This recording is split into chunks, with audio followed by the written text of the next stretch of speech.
time for convening has arrived, so we'll start this evening's work session.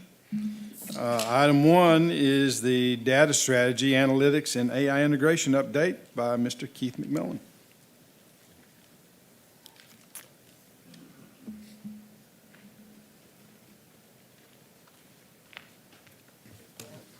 All right. Good evening, Mayor and Council. Thanks for the opportunity to speak this evening and provide an update on the data, AI, and innovation efforts we've been working on. So I'll share some current projects, modernization of Lucity, and some of our next steps. So, okay. Doesn't appear. Okay, there we go. And, oop. Okay, sorry about that. So late in 2025, we ran a pilot for 20 users to begin using AI. And as word got out, it quickly expanded, and we now have about 37. But we wanted to, rather than let users run free with AI, we chose to license everyone. The benefits included that prompts weren't used for model training. We were in our own space. We can share our content to support queries and provide more curated answers. We could also turn off some features like certain connectors or models that would be deemed dangerous. We also did a customized orientation class for all users on how to more effectively use AI, what a bad prompt is, what is a good one, what you could safely share or not, and don't ask it for legal advice. That's what Dan's for. We chose Perplexity, which is one of the large commercially available models. It's a blend of options. It has its own, but it'll default to pick the best one based on your prompt.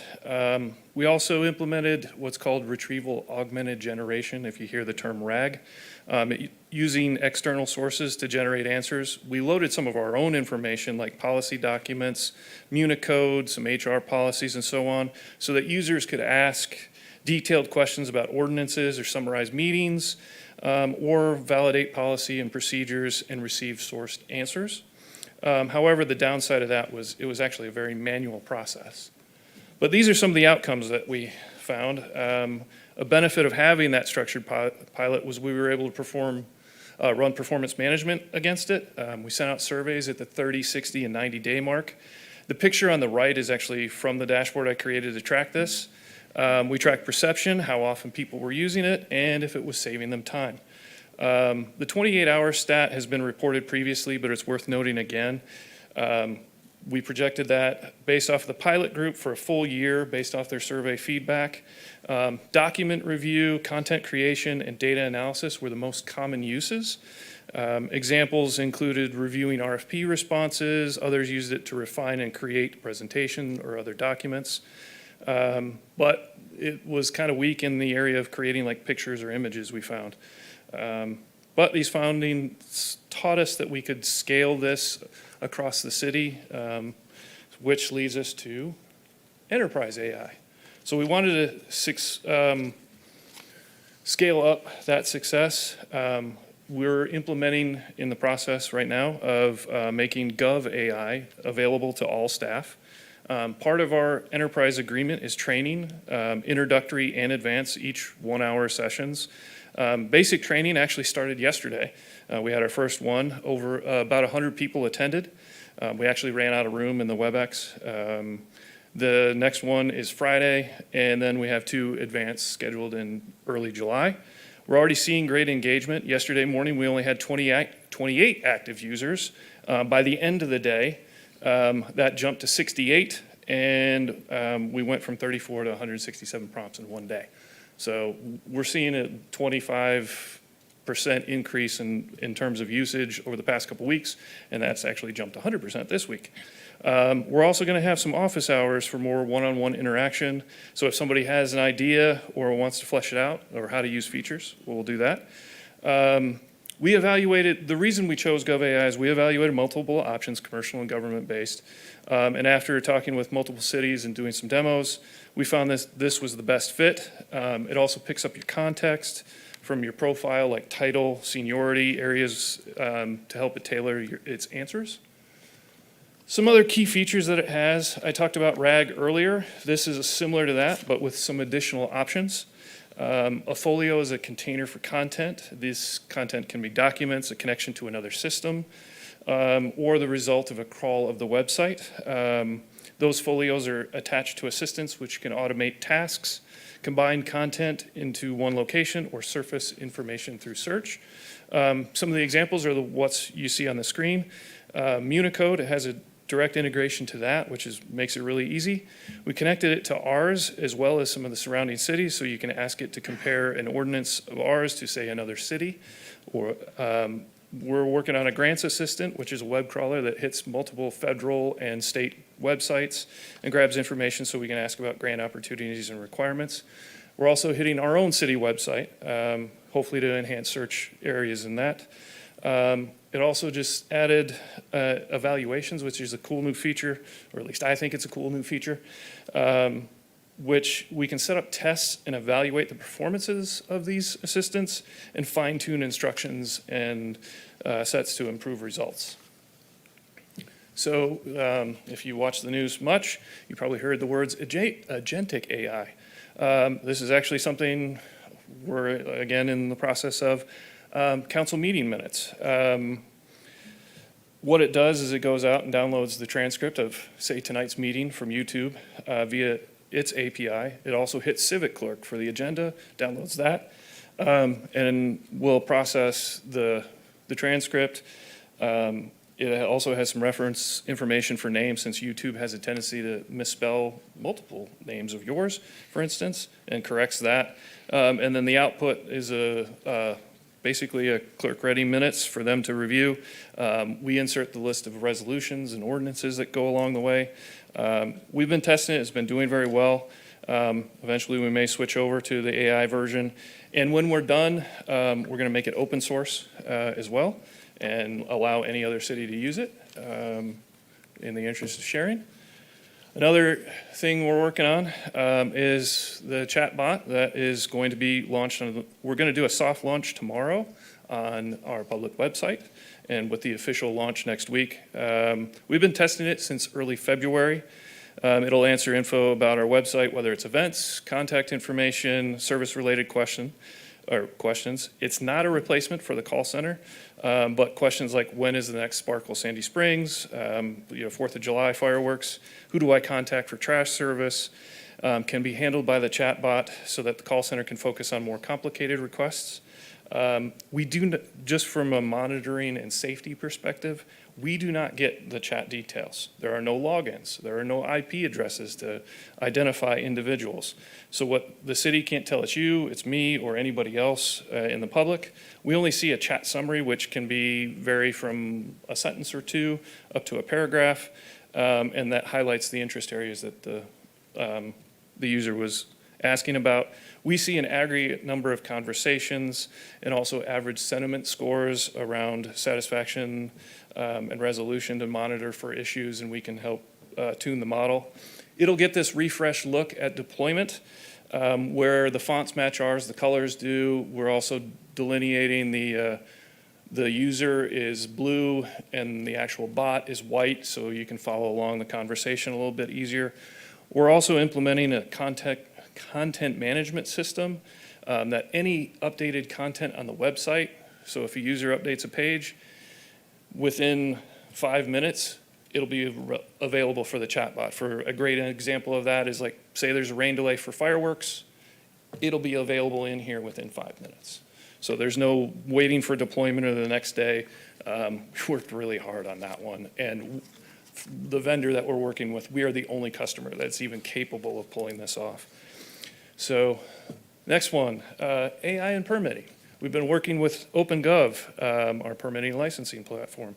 They've added AI intake for residential building permits. It checks on construction plan set completeness and affidavit verification.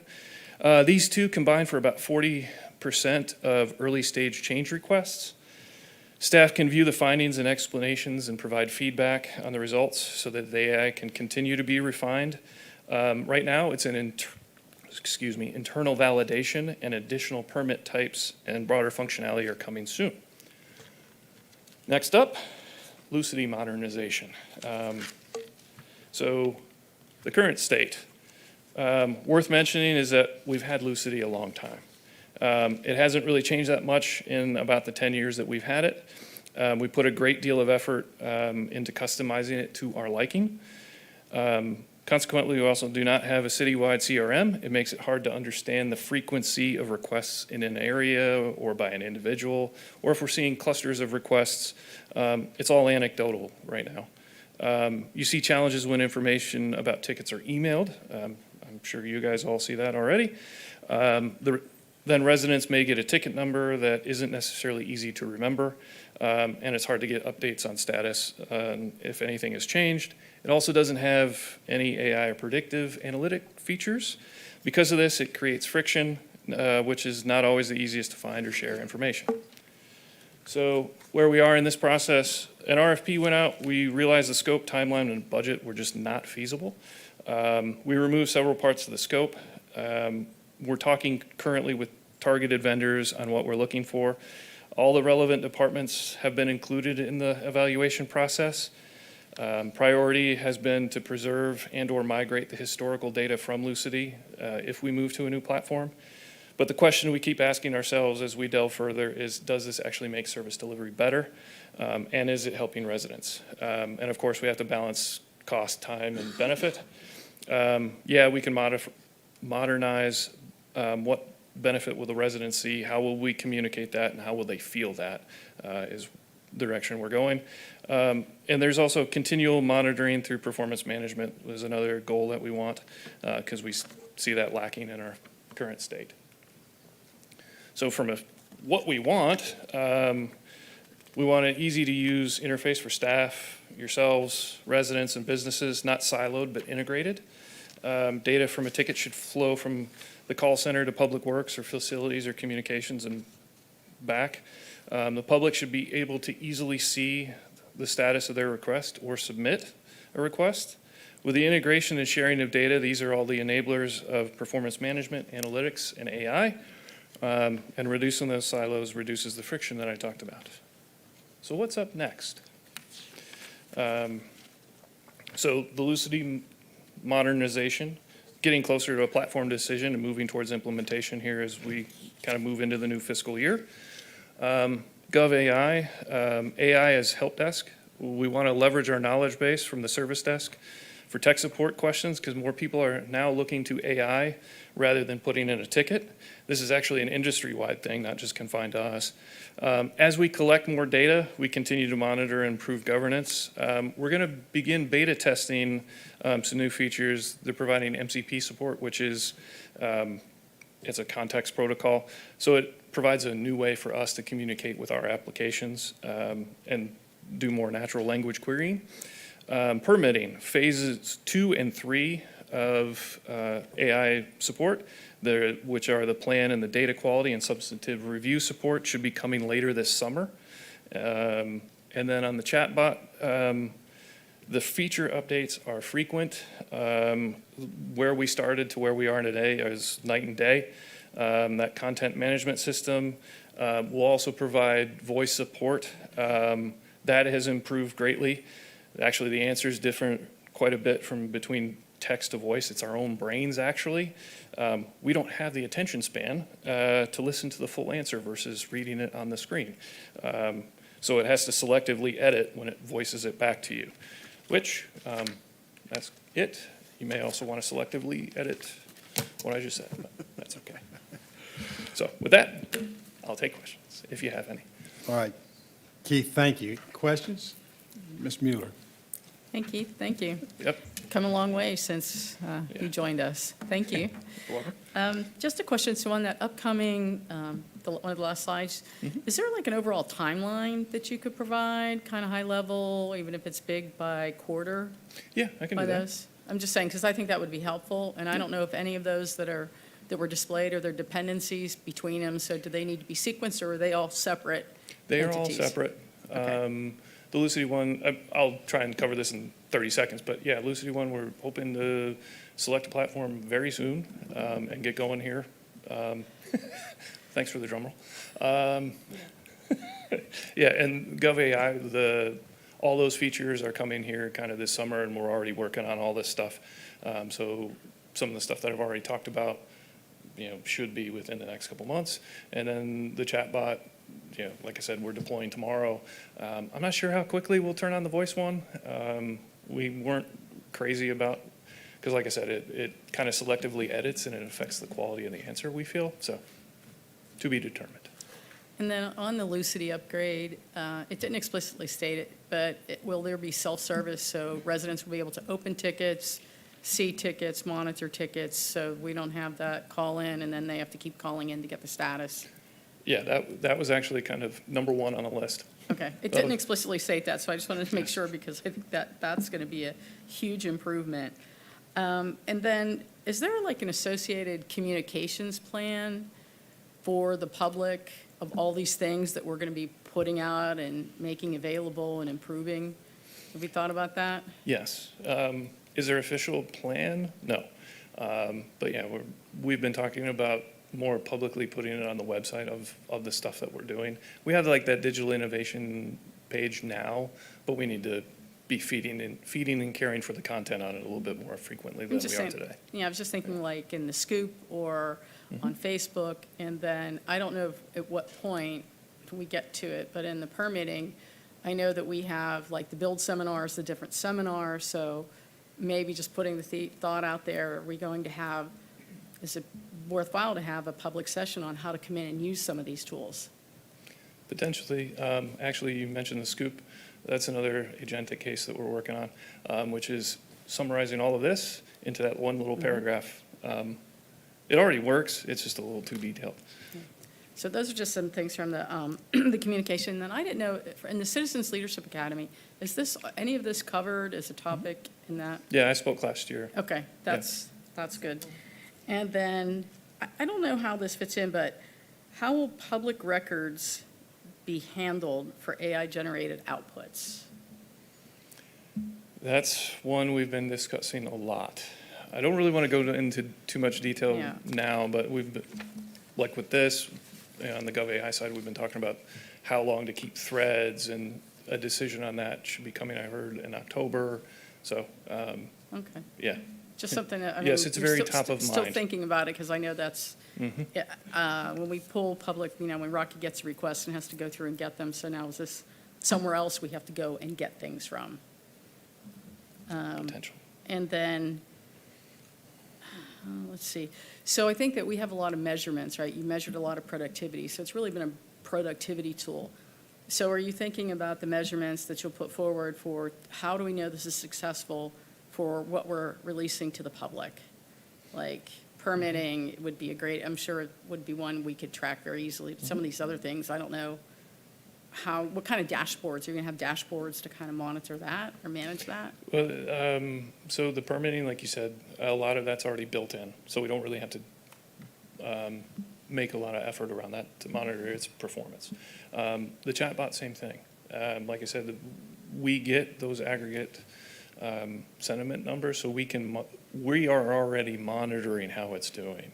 So we're looking at, our numbers aren't so high now that I can actually look at the individual chat summaries and go, oh, yeah, that didn't answer that question, or it did, type of thing.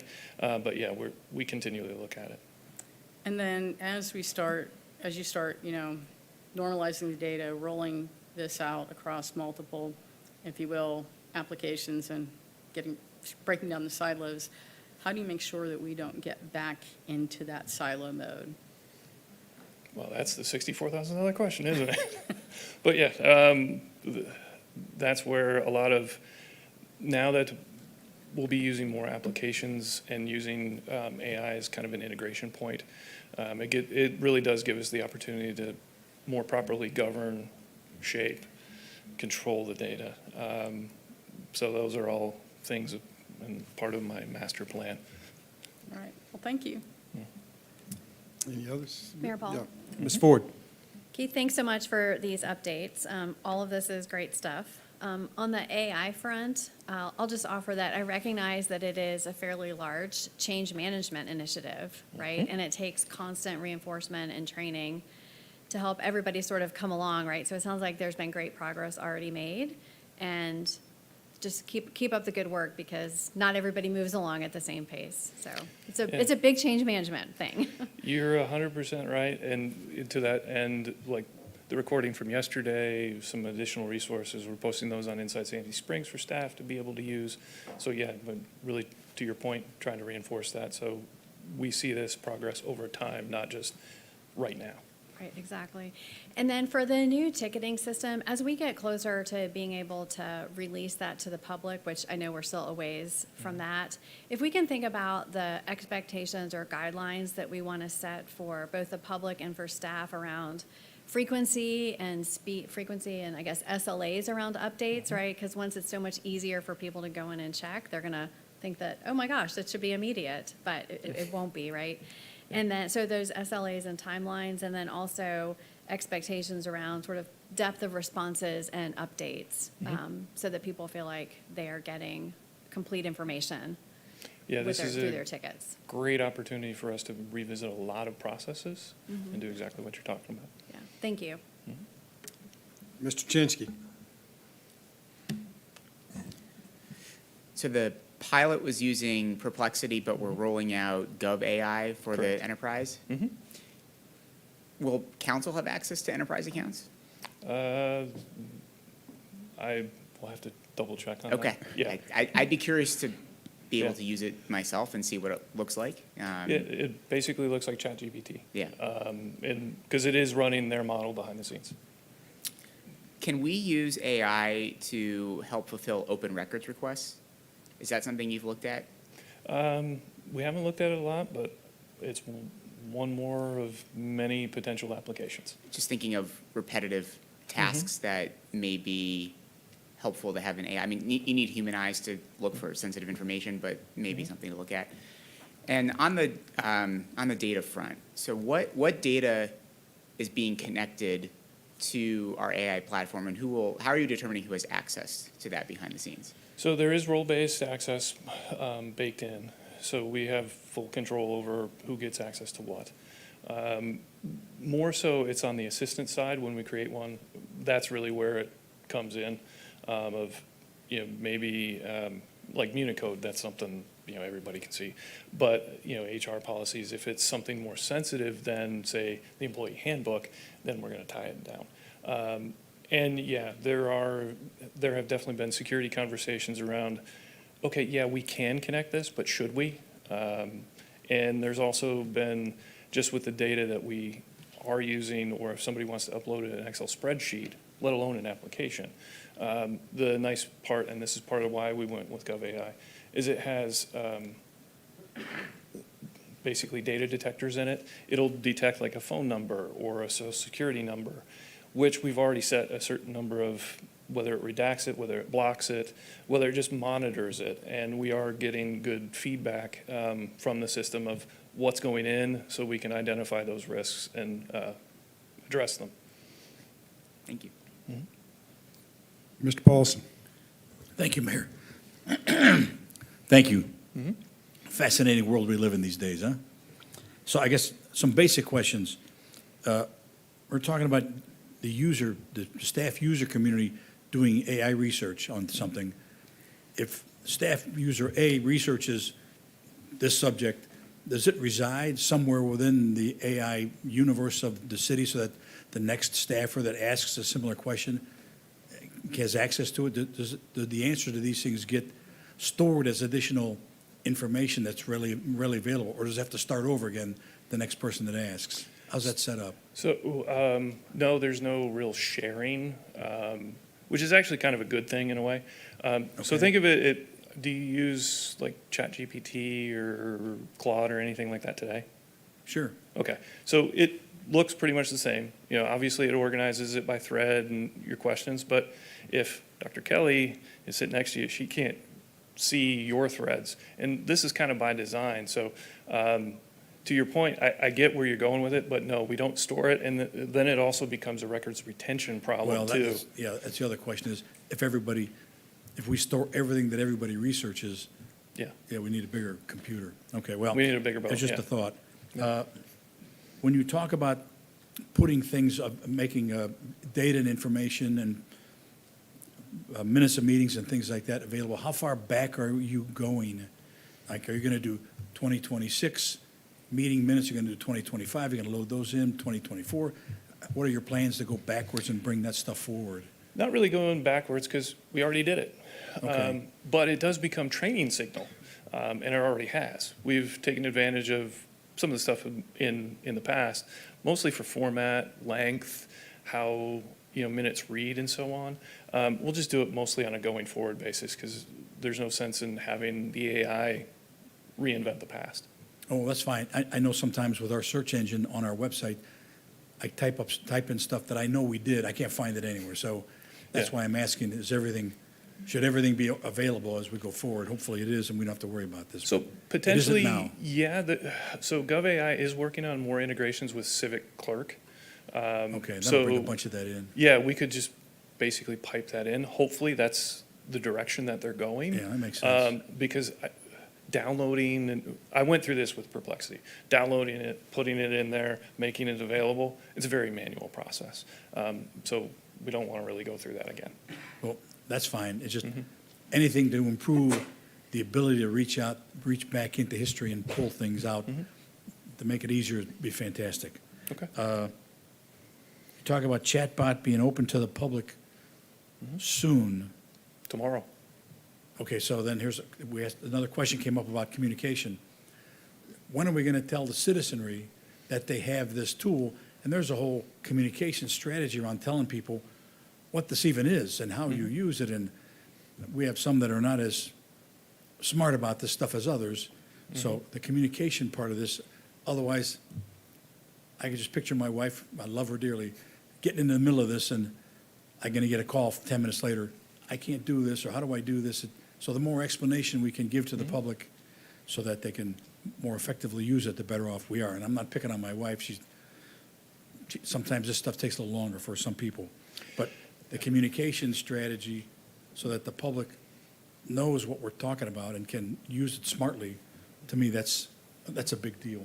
So, Yeah. what is- aha, I got her to step up. Here we go. I'll Now we're going to I'll get the defer first to scoop. Carter because her team has actually been super integral to this whole process.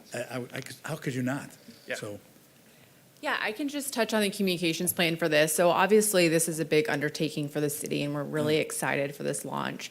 The plan is obviously to give this presentation tonight, soft launch tomorrow, and then early next week we'll be issuing a press release with the information, with all the information then presented on our website for more people to understand Okay. the work that's been going on and how we've gotten to this process, and then how to use the tool moving forward.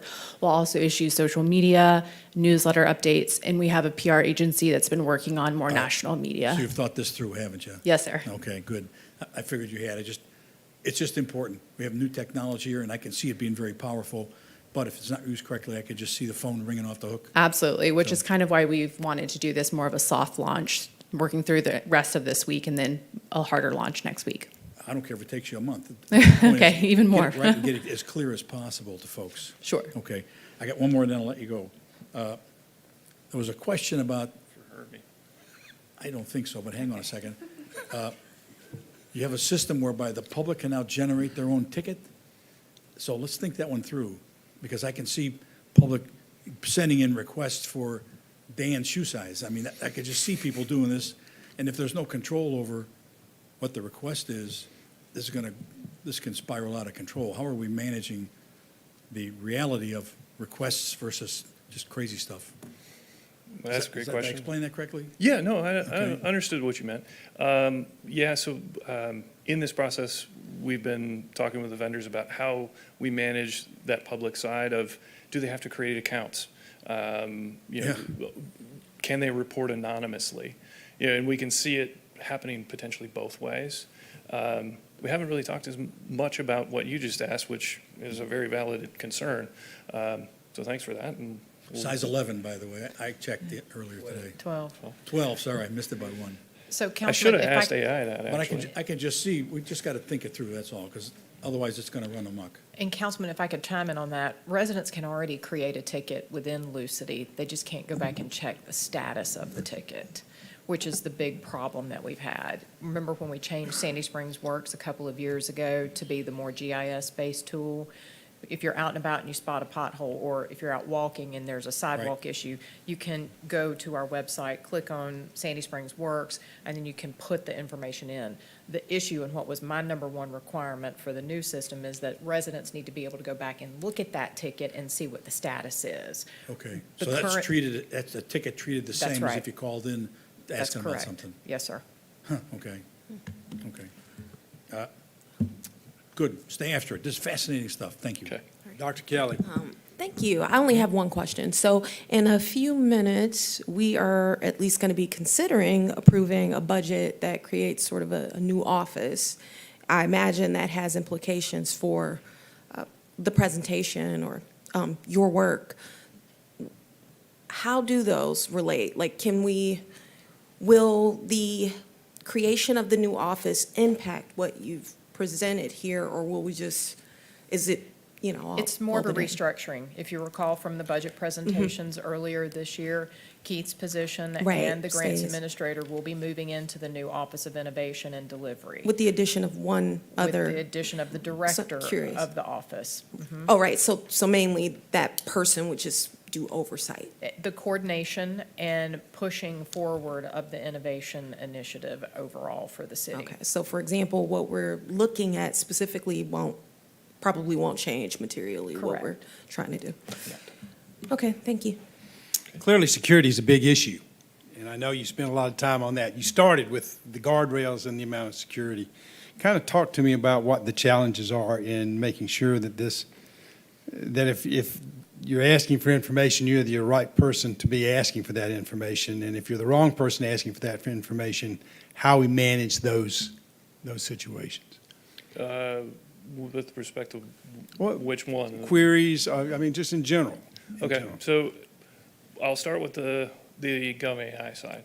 So you have to have a sandyspringsga.gov address. That's all controlled by our security and single sign-on.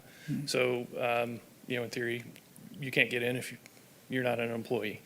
On the chatbot side, that's a little bit more open, but, in the sense of like anybody that can hit our website, but that's no different than today. But that bot has no access to any system. It doesn't touch anything. It doesn't even have, it sits on the website, but it doesn't have any means to authenticate to the website, so it's not a backdoor. The Lucity replacement, modernization, whatever you want to call it, that security part will be integrated into whatever we do next, which will be a significant upgrade over where we are today. It'll just be a more modern architecture, more modern security practices. I talked a little bit about it just a few moments ago with respect to how are we going to handle authenticated users versus potentially anonymous reporters. It may depend on the situation. So we are considering all of those things. Does that answer your question, sir? Or? Yeah, no, Okay. I get it. You've come a long way from where we were, and in talking to other cities, there are very few, in fact, I don't know of any that I've talked to are anywhere close to where we are today. So we're kind of in the avant-garde in this whole area, which is great. We always want to be the leader. We're working with a number of vendors who are also trying to figure all this stuff out. And as we serve as alpha and beta test sites, we're giving them a lot of free access, free training, free knowledge, free product development. As we go forward, we should look for opportunities to be part of the licensing process for these systems so that whatever they're making, whatever our contribution was toward the final product, the citizens of Sandy Springs get some compensation from that process because we're providing a lot of intellectual capital to a lot of different vendors as we go through this process. And I just want to make sure we're looking at opportunities to capture some value in that as well, because they're going to go take what they learned from us and go out and probably make billions over years. We just like to make sure that our contribution is recognized not only from the credit point of view, but from the debit point of view, that we get the benefit of that where it's appropriate, where we. So I just want to put that on the table, and we've always been big on public-private partnerships here. This is a real opportunity to get back in a big way in that public-private partnership, because there are going to be a lot of vendors taking these ideas and these processes and trying to go to other cities who are not as far along as we are and get them caught up. So with that, anybody else? Mayor Paul, Yeah. you raise an interesting question here. So who owns these system improvements that you're talking about, the city essentially building to enhance what the current software provides? Who owns that improvement? Do we do, or do they? It's actually a combination. It depends on which system you're talking about. When we talk about, say, OpenGov, they own it because they're the ones developing the AI. We're helping them test it and ultimately take it to market, to your point. The stuff about like the agentic AI, we built that, so we own it. We can share it with other cities. That's kind of our intent of, hey, here's our code. We'd like to help you out. If we take it to market, I don't think. There's no free lunch out there, boys and girls. Yeah. And that's something for legal to be involved with too. Mhm. If licensing agreements or whatever are appropriate, then we need to have legal working with us in that area. But Yeah, Mr. Lee.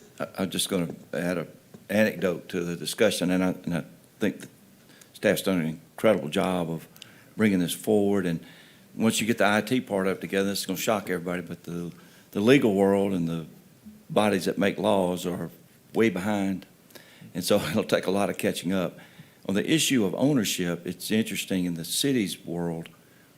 While the city has some intellectual capital, as you put it, contributing to this, generally in this discussion, you have the mechanism for using it, which is the vendor, and then the data.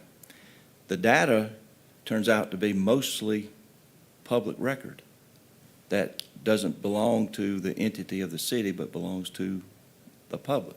So it's very, very hard to monetize that. What it appears that these kinds of contracts are doing is that the participant, in this case the city, retains or gains some repayment through the lessening of the cost of the process. That's the way that the city can be rewarded, or in the brief history we've had in this field has been rewarded. It's going to be very hard to monetize the ownership of public property. That data is unique, and the manipulation of it is the vendor's patent generally. So that part's going to be very hard. And just to talk a second about the how far behind the legal world is, the legal world is just now deciding what a copy is.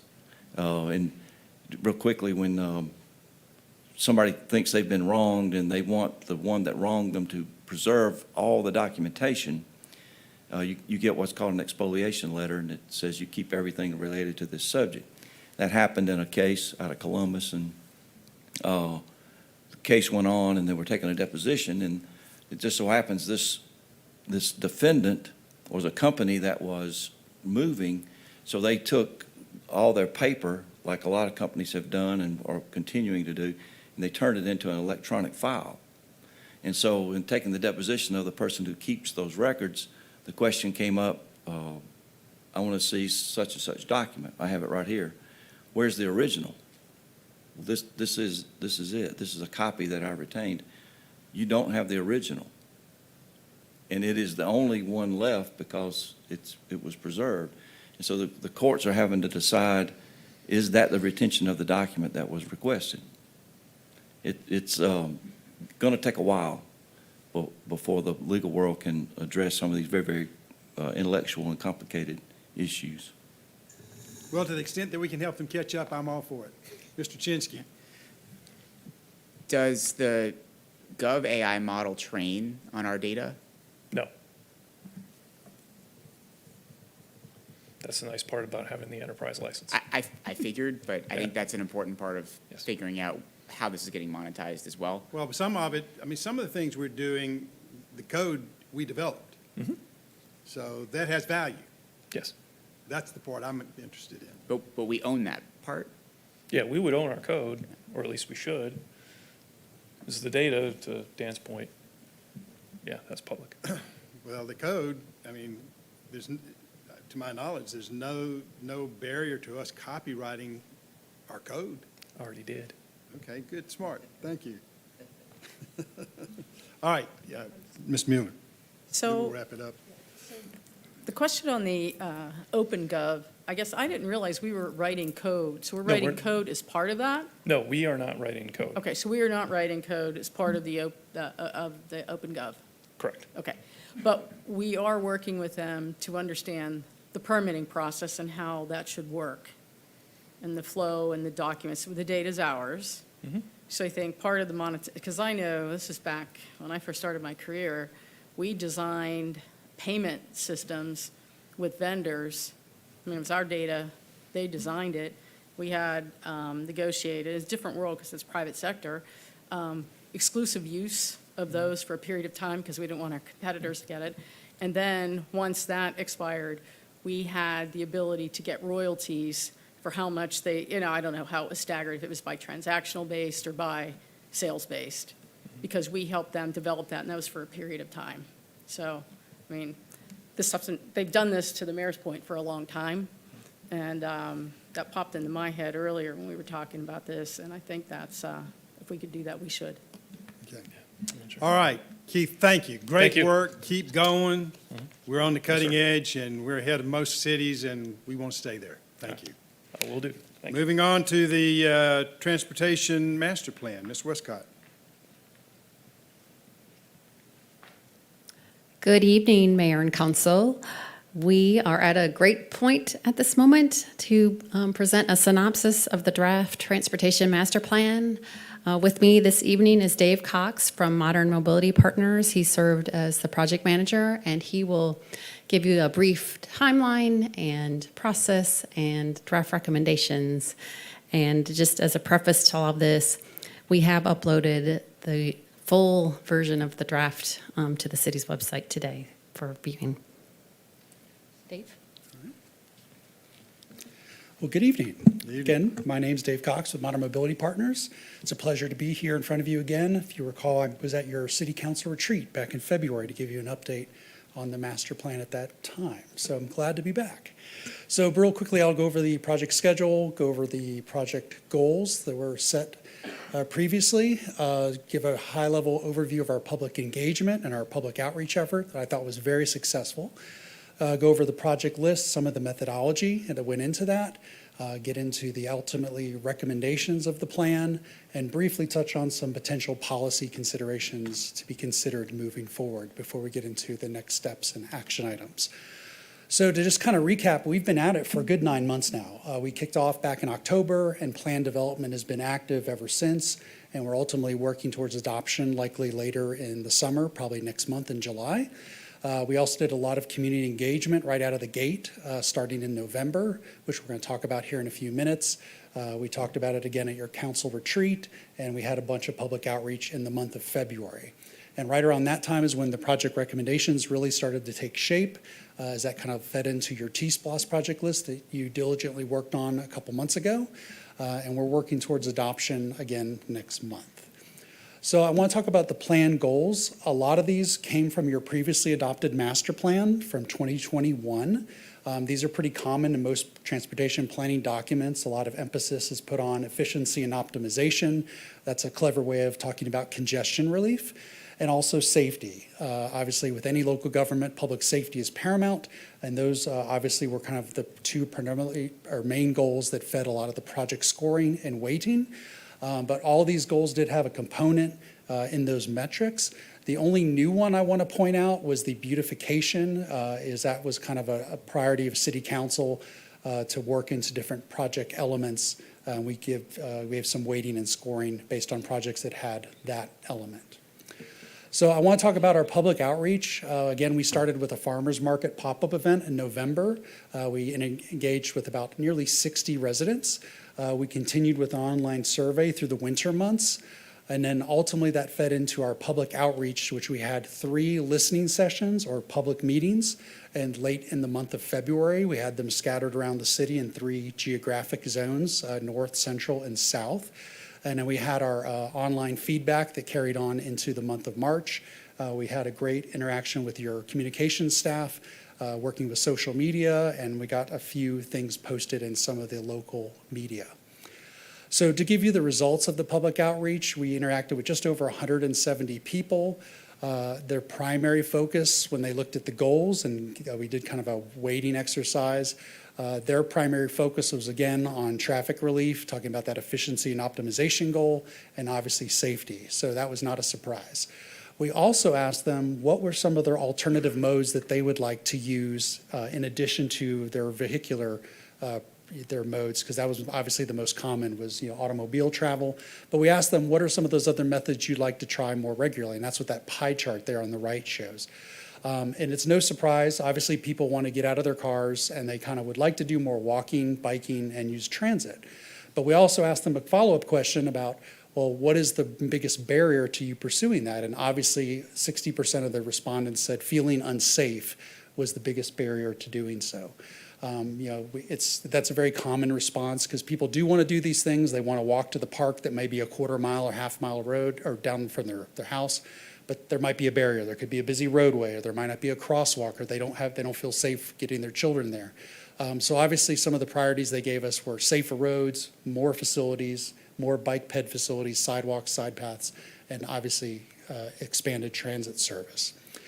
So over those 3 public meetings we had in February, it was an open house style format. I think some of you attended, and it was really great because we got to talk one-on-one with the residents. We got to interact with them directly, get to hear some of their stories, and we also encouraged them to fill out comments, which we received almost 50 comments, either in person at the event or online during the online comment period that went after those public meetings. And I've highlighted a few of the comments on the screen. I hope you can read them. We got a pretty good representation of those projects, everything from improvements on Riverside Drive to address the congestion there, to a lot of the access management issues you find along Roswell Road. With all the curb cuts or driveways, you have a lot of automobiles going in and out of all those businesses between 285 and City Springs. And we also received a lot of comments about safety, a lot about mid-block crossings, and there's a lack of crosswalks, especially in the northern part of the city across Roswell Road. So we took all that into account, and that ultimately those comments did feed into the project scoring. So I want to talk about that a little bit, because what the plan is basically outlining is there's 2 5-year windows of projects. We first have a short-term 5-year window and an additional 5-year window to round out the full 10. That was kind of done to outline what's coming up over the next decade. But we also looked at how that ties into the T-SPLOST program, which we kind of worked hand in hand with earlier in the spring. But we looked at not only the projects and what the needs are for the city, but one of the other things we have to be mindful of is the financial resources that go into that. We have to make sure that revenues don't exceed the projects that we're trying to identify. We call that financial constraint. To make sure that we can adequately cover the project cost over the next 5 to 10 years. So, and we also looked at what some of these project funding sources might be, whether it's a T-SPLOST allocation, or it's from the city general fund, or there might be opportunities to pursue, federal or state, grant opportunities using external needs. And we also want to talk to your staff. That's something we want to make sure that they have the capacity to do these projects, and we know what their how they can output these different projects over that time frame, because many of these projects, as you know, cannot be done in 2 years. There can be multiple years of design. There could be right-of-way acquisition, property acquisition, utility relocation, and ultimately construction. So we want to make sure we're mindful of all these things as we develop a project list. So without further delay, here is kind of the highlights of the short-term project list. I want to point out the ID numbers there on the left. The COR stands for corridor. The INT are intersection improvements, and BP is bicycle and pedestrian. Now, one important thing I want to point out with the corridor projects, those are not entirely inclusive just for automobiles or relieving congestion. They are intended to improve safety, A lot of these projects include bicycle and pedestrian improvements as far as, and on top of what the improvements are to the roadway themselves. So don't assume the corridor project is exclusively to benefit congestion. It has multiple benefits that it will cover all modes of transportation. And you can see there's a pretty good array of projects all across the city. You'll probably recognize many of them from the T-SPLOST campaign. There are a couple of new projects on there you may not be familiar with. I'll draw your attention to briefly. That would be intersection 4, that's Nesbitt Ferry Road at Spalding over in the Panhandle, and also BP3, that's that little red line there just north of City Springs. It's a Sandy Springs Circle project between Johnson Ferry and Roswell Road.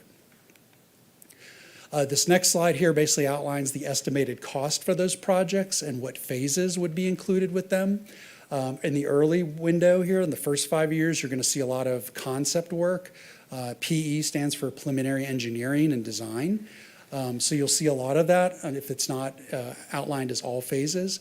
The other thing I want to draw your attention to is the program buckets. You probably saw a lot of that during the T-SPLOST discussion.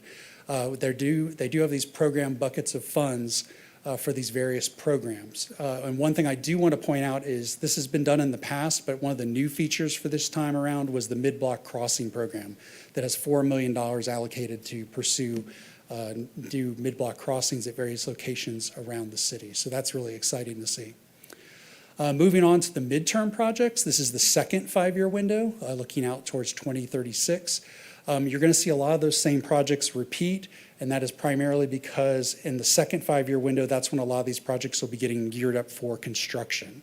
They might have been doing design or engineering early on, but the construction time will be rapidly approaching in that second 5-year window.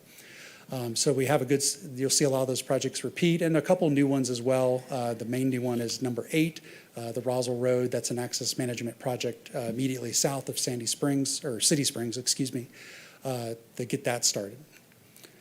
And then again, here are the anticipated cost for the second tier. It is a little bit higher, or noticeably higher, mainly because you're dealing with construction, some right-of-way and utility relocations, and that is far more costly than a lot of the engineering and design work in the earlier stage. So it is a little bit higher.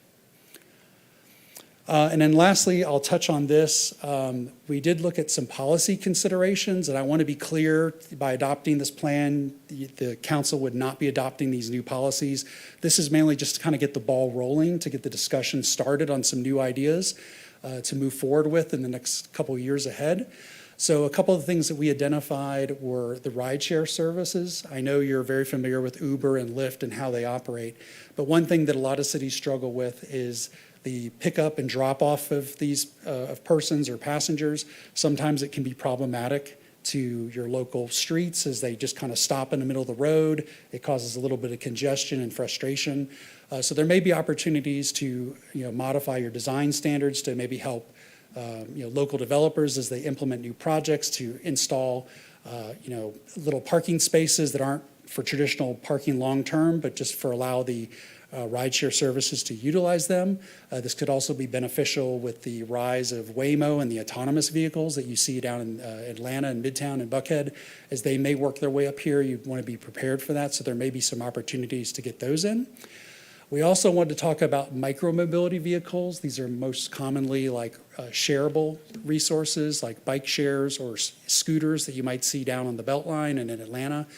As far as I know, they are not relevant or prevalent here in the city of Sandy Springs yet, but to avoid the city being caught flat-footed if they do show up one day, it'd be good just to kind of have some standards in place or to get the conversation started of what those rules should be, where they're allowed, how they're stored, if you want to work with the operator to do some kind of geofencing to make sure they're confined to certain areas of the city. That's mainly just to make sure that you don't have these scooters or any of these other type vehicles cluttering up your sidewalks. They get disposed of or left off, and they're kind of unsightly if they're not kept up by the operator. So that's just one of the other policies we're considering. And then lastly, this has to do with the functional classification. This is apparently the way that cities classify their roadways based on their characteristics or traffic volumes.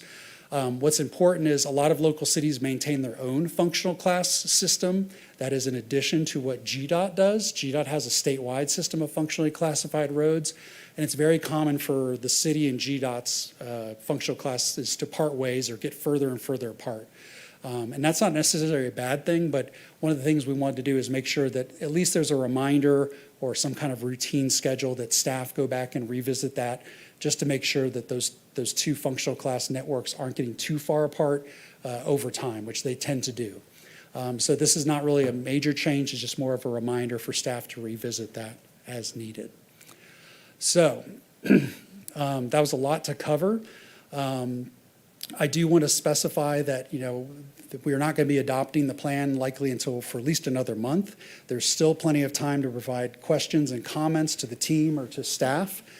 So we don't have to have all the questions answered tonight. So there's plenty of time for the council or the public to review the document that Kristen said was posted online over the next coming days and weeks. So there's lots of good time for additional feedback to be provided, and we can discuss that later. But I guess with that, it's on the website, and just for the audience, you can get to the website by visiting spr.gs/TMP. That's a nice short abbreviated address. I thank the staff and IT for setting that up.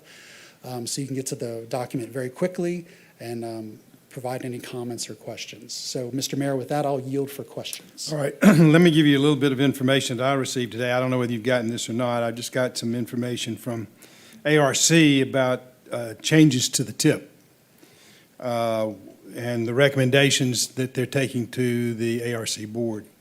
The Peachtree Dunwoody Road Operational and Safety Improvements Concept Study is not going to be funded, from ARC anyway. The federal side, yes, sir. The good news is that the concept study for Northside Drive operational safety and multimodal improvements are being recommended to be added to the tip and funded.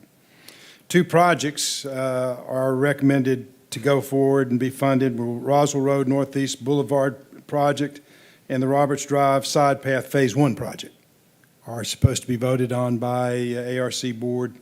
So generally, those things happen. So that can be plugged into whatever planning we're doing right now. Also, you talk about rideshare. We have challenges too with other types of, like DoorDash, or UPS and FedEx just parking in the street, blocking traffic while they deliver packages. So we need to take a look at some of those things that are happening out there that create bottlenecks and problems and safety issues as you're trying to get around. And I don't want to be picking on one of our hometown companies, but you're trying to get around that big brown truck that's parked in the middle of the street on a double yellow line. That creates a safety issue. So we need to be thinking about what are some alternatives that we can do to manage that a little bit better. Absolutely. So any other input from other members of council? Mr. Paulson. When are you, Eden, when are you planning on bringing this back to us? Based on my interpretation, we'll be back next month. But if there's some significant change or comments we need to sort out, we can talk about that. Ms. Ford. Dave, thank you for the presentation. Could we please go back one slide? Yeah. So in looking at this map, in my district, I see there are 2 streets that are marked as a major collector. And can you help me understand, what is the implication of GDOT classifying those streets that way? They're primarily based on traffic volumes and what the utility of the street is. So a major collector is just basically feeding the traffic from the residential neighborhoods, the subdivisions, and help feeding it into the larger roads that ultimately flow into Roswell Road or Georgia 400.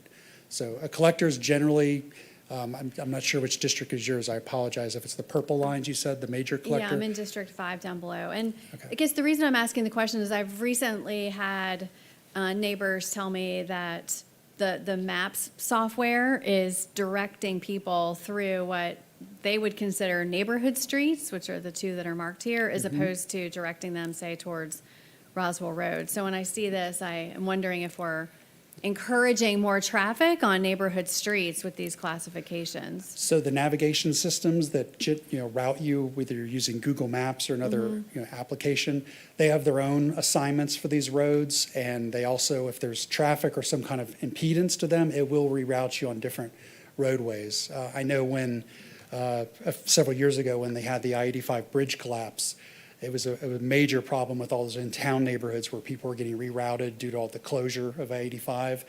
And it became very problematic. It was so bad, in fact, that residents were falsifying blockages in their neighborhood, like saying a tree was down when it wasn't, to get the nav systems to route their vehicles another way. But they have their own independent, routing system. It's not directly tied to GDOT's functional class network. Okay. Thank you. Ms. Mueller? So now that I saw today that the plan is online, are we going to be doing any announcements to the public that it's there for their review? I believe staff will be working with the comms department to get that online as soon as possible, if not already. Yeah, it's there, but I guess that to make sure people know it's there. And then the second question is there an opportunity for people to provide input, like online input, once they see that whole plan? I believe they can contact us by email. I want to say there's an email address on the website that they can email the team to provide that information. I do not believe there's a comment card. That was in a previous round of public engagement. Okay. But they can still get in contact with staff. So I would ask that when we have this communication announcing that it's available, that if people have comments, that it's very clear that they know how to submit their comments about the plan. I don't know if anything would change, but I think that that's something that we should offer to the public so that we have that before we adopt it. And then I just had a question on the project IDs. So we had like the COR and the IT or INT or whatever it was. And are we changing how we're numbering our projects, or was that specific to this? Because we already have project numbers. So trying to reconcile that in my head, what's the cross-reference of that? Yes, that is a very good question. We did this as to be simplified and for this effort only, so that it's not affecting your traditional project scoring. It or is not project going ID to number. update Okay. what is in our budget. Correct. And to your point about communicating with the public, we wanted to bring this to council first. This is the kickoff, and now we will go out and announce it to the public. So we wanted you all to hear it and be able to comment on it first. Yep, understood. I just want to, Yes, ma'am. because I know in the past, we've had online comment cards, and I didn't know if that was available, and if we're going to do email. People just need to know how to get their Yes. comments in. Yep, okay, that was it. Thank you. Dr. Kelly? All right, thank you. I have a couple of questions. There's a part in the plan toward the end of it where you have this list and it's titled, I guess, aspirational projects. Yes. So if one had an interest in making some of these aspirational or advocating for some of these aspirational projects to be elevated or prioritized, would now be the time to advocate for that? Absolutely. Okay. We'll take any feedback. All right, good to know. Also, I do get occasional feedback from the public around car dealership unloadings along Roswell Road. I do get that occasionally, so to add to the mayor's list, I'd like for you to think about that. Is it customary for us to, similar to our comp plan, do small area transportation plans typically come out of this effort? Or this is it, right? This is the master plan and. We okay, haven't done those previously. Got it. Also, something I always ask about is the extent to which we're looking at data for projects that we have completed in the past 6 years.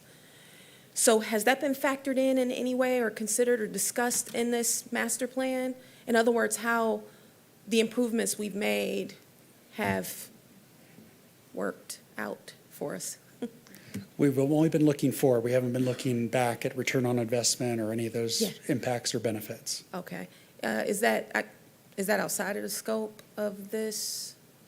I know that's It is? Okay. that is outside the scope, but that staff retains that knowledge, and they're usually aware of all those benefits or positives that resulted of those projects that help guide the future discussion of these new ones. Okay. So I do, well, let me just state that I do have an interest in that information. I'm not sure what the appropriate forum is to look at that, but we've made, just since I've been sitting here, quite a few improvements, and I think enough time has passed to see crash data and all that stuff. Those are my questions. Thank you, Mayor. Anybody else? Mr. Chinsky. So thanks for putting this together. It's really a lot of work. I was struck a little bit by how much of our planning seems to be towards car-oriented travel versus others. So I take your point that the corridor projects do not necessarily mean car only, but I'm going to go back and look at the larger plan and see if there's more detail on that. But I'm hesitant to keep spending so much on car-oriented travel, thinking it's going to solve the traffic problem when it's not going to. I mean, we have to provide people other ways to get around and also help people stop driving through Sandy Springs and instead either walk or park here or do something here. That's more of a comment than a question, but I'm curious if the master plan will reflect that. The plan and looking at the projects list and even looking at this list of minor arterials and major collectors. So I represent District 6, which is in the southwest part of the city. And we have 3 schools that are located very close together and that are not moving anytime soon. We have Riverwood High School and Hertz Ferry Elementary School and Holy Innocents Episcopal School. And if you are anywhere near those schools in morning carpool or afternoon carpool, it is a parking lot. I have seen Mount Vernon backed up for 2 miles, quite literally. I don't see any projects in here that is going to address those issues. And my constituents are going to be asking about that. So is there something we can do, or is there some other program we can look at to address those concerns? Because I hear about that almost as much as I hear about anything else. Yeah. So we take it into account during traffic counts and peak hour traffic, which is usually from 7 a.m. to 9 a.m., which would include a lot of that. Those micro events during arrival and dismissal are a little more difficult to, forecast, but we do know they're a problem. And that's one thing we do take into account when looking at intersection improvements, especially over there near Riverside Drive, whether it may not be a full capacity project, but there could be operational improvements to help mitigate some of that. So I hear you. There are not any projects at the intersections that are causing the issues here. understood. And I'm going to have a hard time approving a transportation plan that doesn't consider that, considering how many thousands of people are impacted by this 5 days a week, every week during the school year. I'm just going to throw that out there. The other, I don't want to call it critique, but gave me pause. I was looking at the goals in the transportation plan. And I think there's something missing here. And there's not a direct link that I'm seeing here between the transportation plan and some of the housing issues we're talking about. I think they're related. I mean, in the executive summary, you note that the plan, this transportation master plan is meant to support a growing community, but we've actually lost population in the last 5 years. And part of that is because it's really expensive to live here and we need to figure that out. And we're talking about that with our comprehensive plan in the next year. I would love to see one of our goals for a transportation plan to enable new housing to be built so that new families can move here and buy into Sandy Springs. What that's going to look like a year from now, I don't think any of us know yet. That's one of the main topics in the comprehensive plan. But I would love to see some sort of flexibility to address that, because suppose we want to consider more dense housing in downtown Sandy Springs, which is certainly one of the things I think we'll be looking at. Traffic planning and transportation planning has to go hand in hand with that, or else traffic is going to be very bad. But when done right, it can reduce traffic and create a nice walkable downtown area where people are living here. So I think those two things have to be married a little bit more than I'm seeing so far. That was my initial reaction. No, I agree. I know some cities have approved housing projects that do not allow parking. It's just the residents, and there's no parking spaces for them. So either they have to park off-site, or it forces them to take other options. So there's a great example of that in Phoenix that did a new project like that for housing. So it may not work everywhere, but it's just an idea. Any other discussion? All right, well, thank you very much. Thank you. That'll close our work session. I would like to call this meeting of the Sandy Springs City Council to order for Tuesday, June 16th, 2026. Will the city clerk please make the announcements and call the roll? Good evening, Mayor and Council. Just a reminder, everyone, please continue to keep all those cell phones and other electronic devices on silent. Individuals who would like to provide a public comment at a city council meeting are required to complete and submit those public comment cards in advance of the meeting. Public comment cards are always available online and at the chamber entrance. Those providing public comment may be allotted up to 3 minutes to speak on their single chosen topic. As I call roll, please confirm your attendance. Mayor Rusty Paul. Present. Councilmember John Paulson. Councilmember Melody Kelly. Councilmember Melissa Mueller. Here. Councilmember Frank Roberts. Here. Councilmember Mary Ford. Present. Councilmember Andrew Chinsky. Here. Please join me for the Pledge of Allegiance.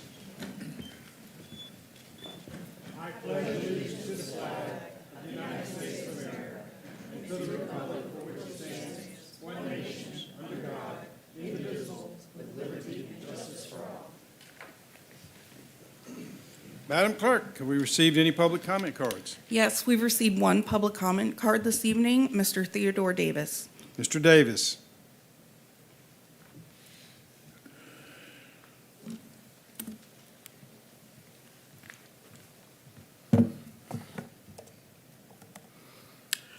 Good evening, Mayor and Council. Theodore Davis III, 272 Summer Drive.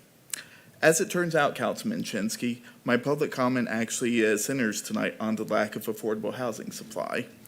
Obviously, you're not the only council member who's raised concerns about this problem, to say nothing about the public as a whole, which is why I want to briefly discuss a possible tool for the city's toolbox, pre-approved building plans. By having a varied group of designs carefully vetted by city staff, they allow a more streamlined process to getting houses built and improving the supply of housing available to the city, which leads to notable time and cost savings for both the city and developers. While it's not the most widespread practice, a number of cities and towns across the country have started going this route to kickstart development of a more affordable housing supply, ranging from the small town of Claremore, Oklahoma, to the large city of Seattle, Washington. In the latter case, an analysis by Pew Charitable Trusts estimated that the program could avoid up to $30,000 in price increases per unit simply due to approval delays.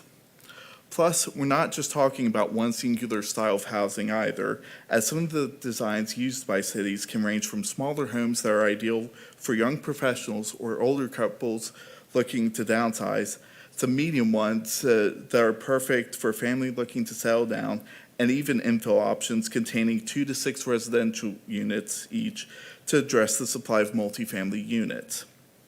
Now, obviously the first question is whether or not this idea works, but the good news is that evidence suggests it does for those cities that have implemented it, as the Washington Post highlighted in an article published just yesterday. And in the spirit of budget night and funding, it's worth noting that the bipartisan housing bill in Congress contains federal grants specifically aimed towards cities implementing this type of program, where the Senate agreed just within the past few hours to consider the bill this week.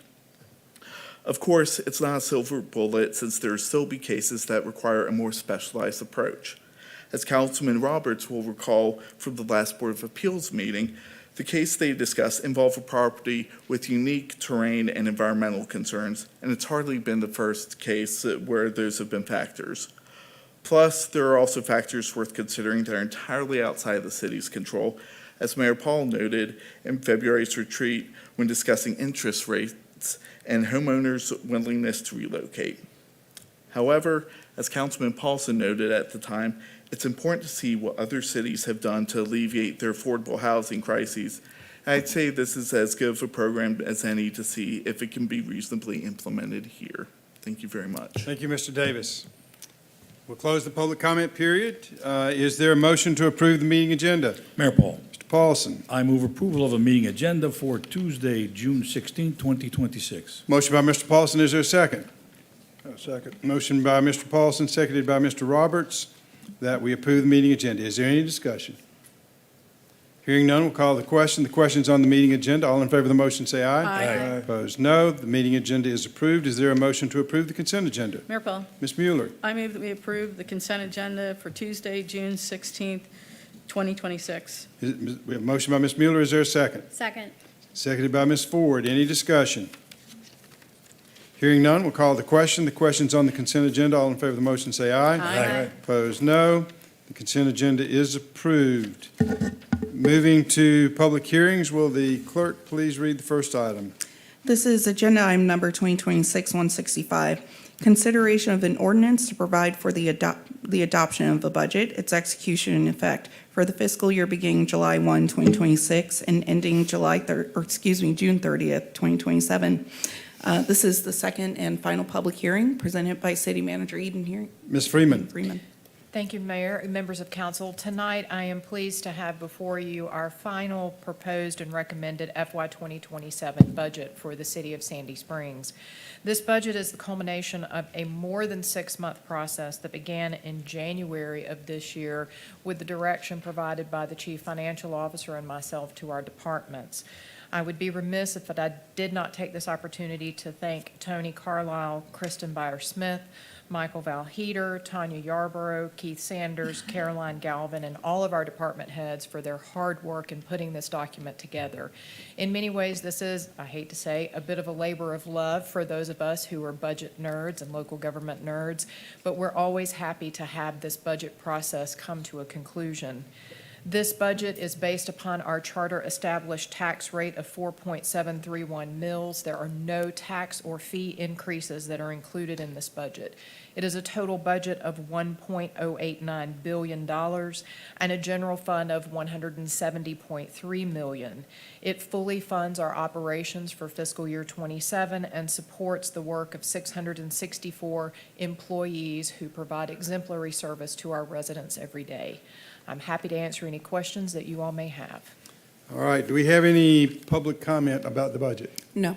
All right, we will close the public hearing aspect, and is there a motion to approve the budget? Mayor Paul, Mr. Paulson. I move approval of agenda item 2026-165, an ordinance to provide for the adoption of a budget, its execution and effect for the fiscal year beginning July 1, 2026, ending June 30, 2027. Have a motion by Mr. Paulson. Is there a second? I'll support. Motion by Mr. Paulson, seconded by Dr. Kelly, that we approve agenda item 2026-165, an ordinance to provide for the adoption of a budget, its execution and effect for the fiscal year beginning July 1, 2026. Any discussion?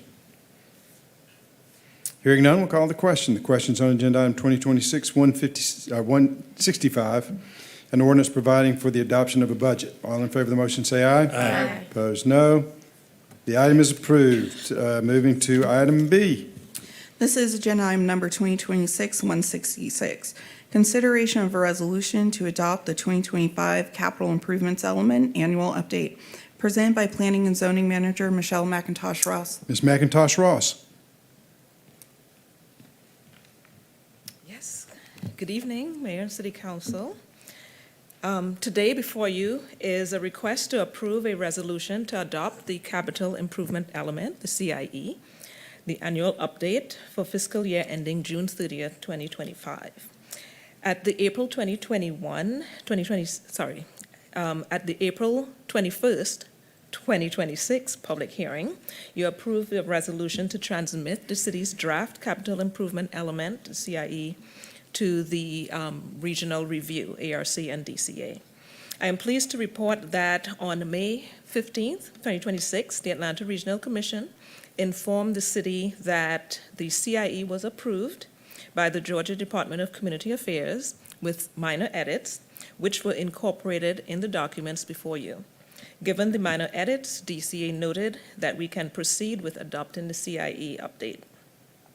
Provided in your packet are the documents prepared in accordance with the Development Impact Fee compliance requirements and reviewed by Georgia DCA and the Atlanta Regional Commission. Staff recommends that the Mayor and City Council approve this resolution to adopt the CIE annual update.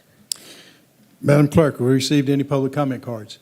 All right, we will close the public hearing. You've heard what the report of the Planning and Zoning Manager. What's the desire of council? Mayor Paul, Mr. Paulson. I move approval of agenda item 2026-166, resolution to adopt the 2025 Capital Improvement Element Annual Update. Motion by Mr. Paulson. Is there a second? I'll second.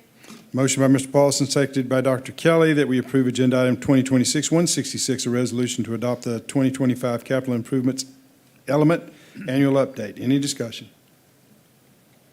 Hearing none, we'll call the question. The question's on agenda item 2026-166, the resolution adopting the 2025 capital improvement element. All in favor of the motion, say aye. Aye. Opposed, no. Thank you.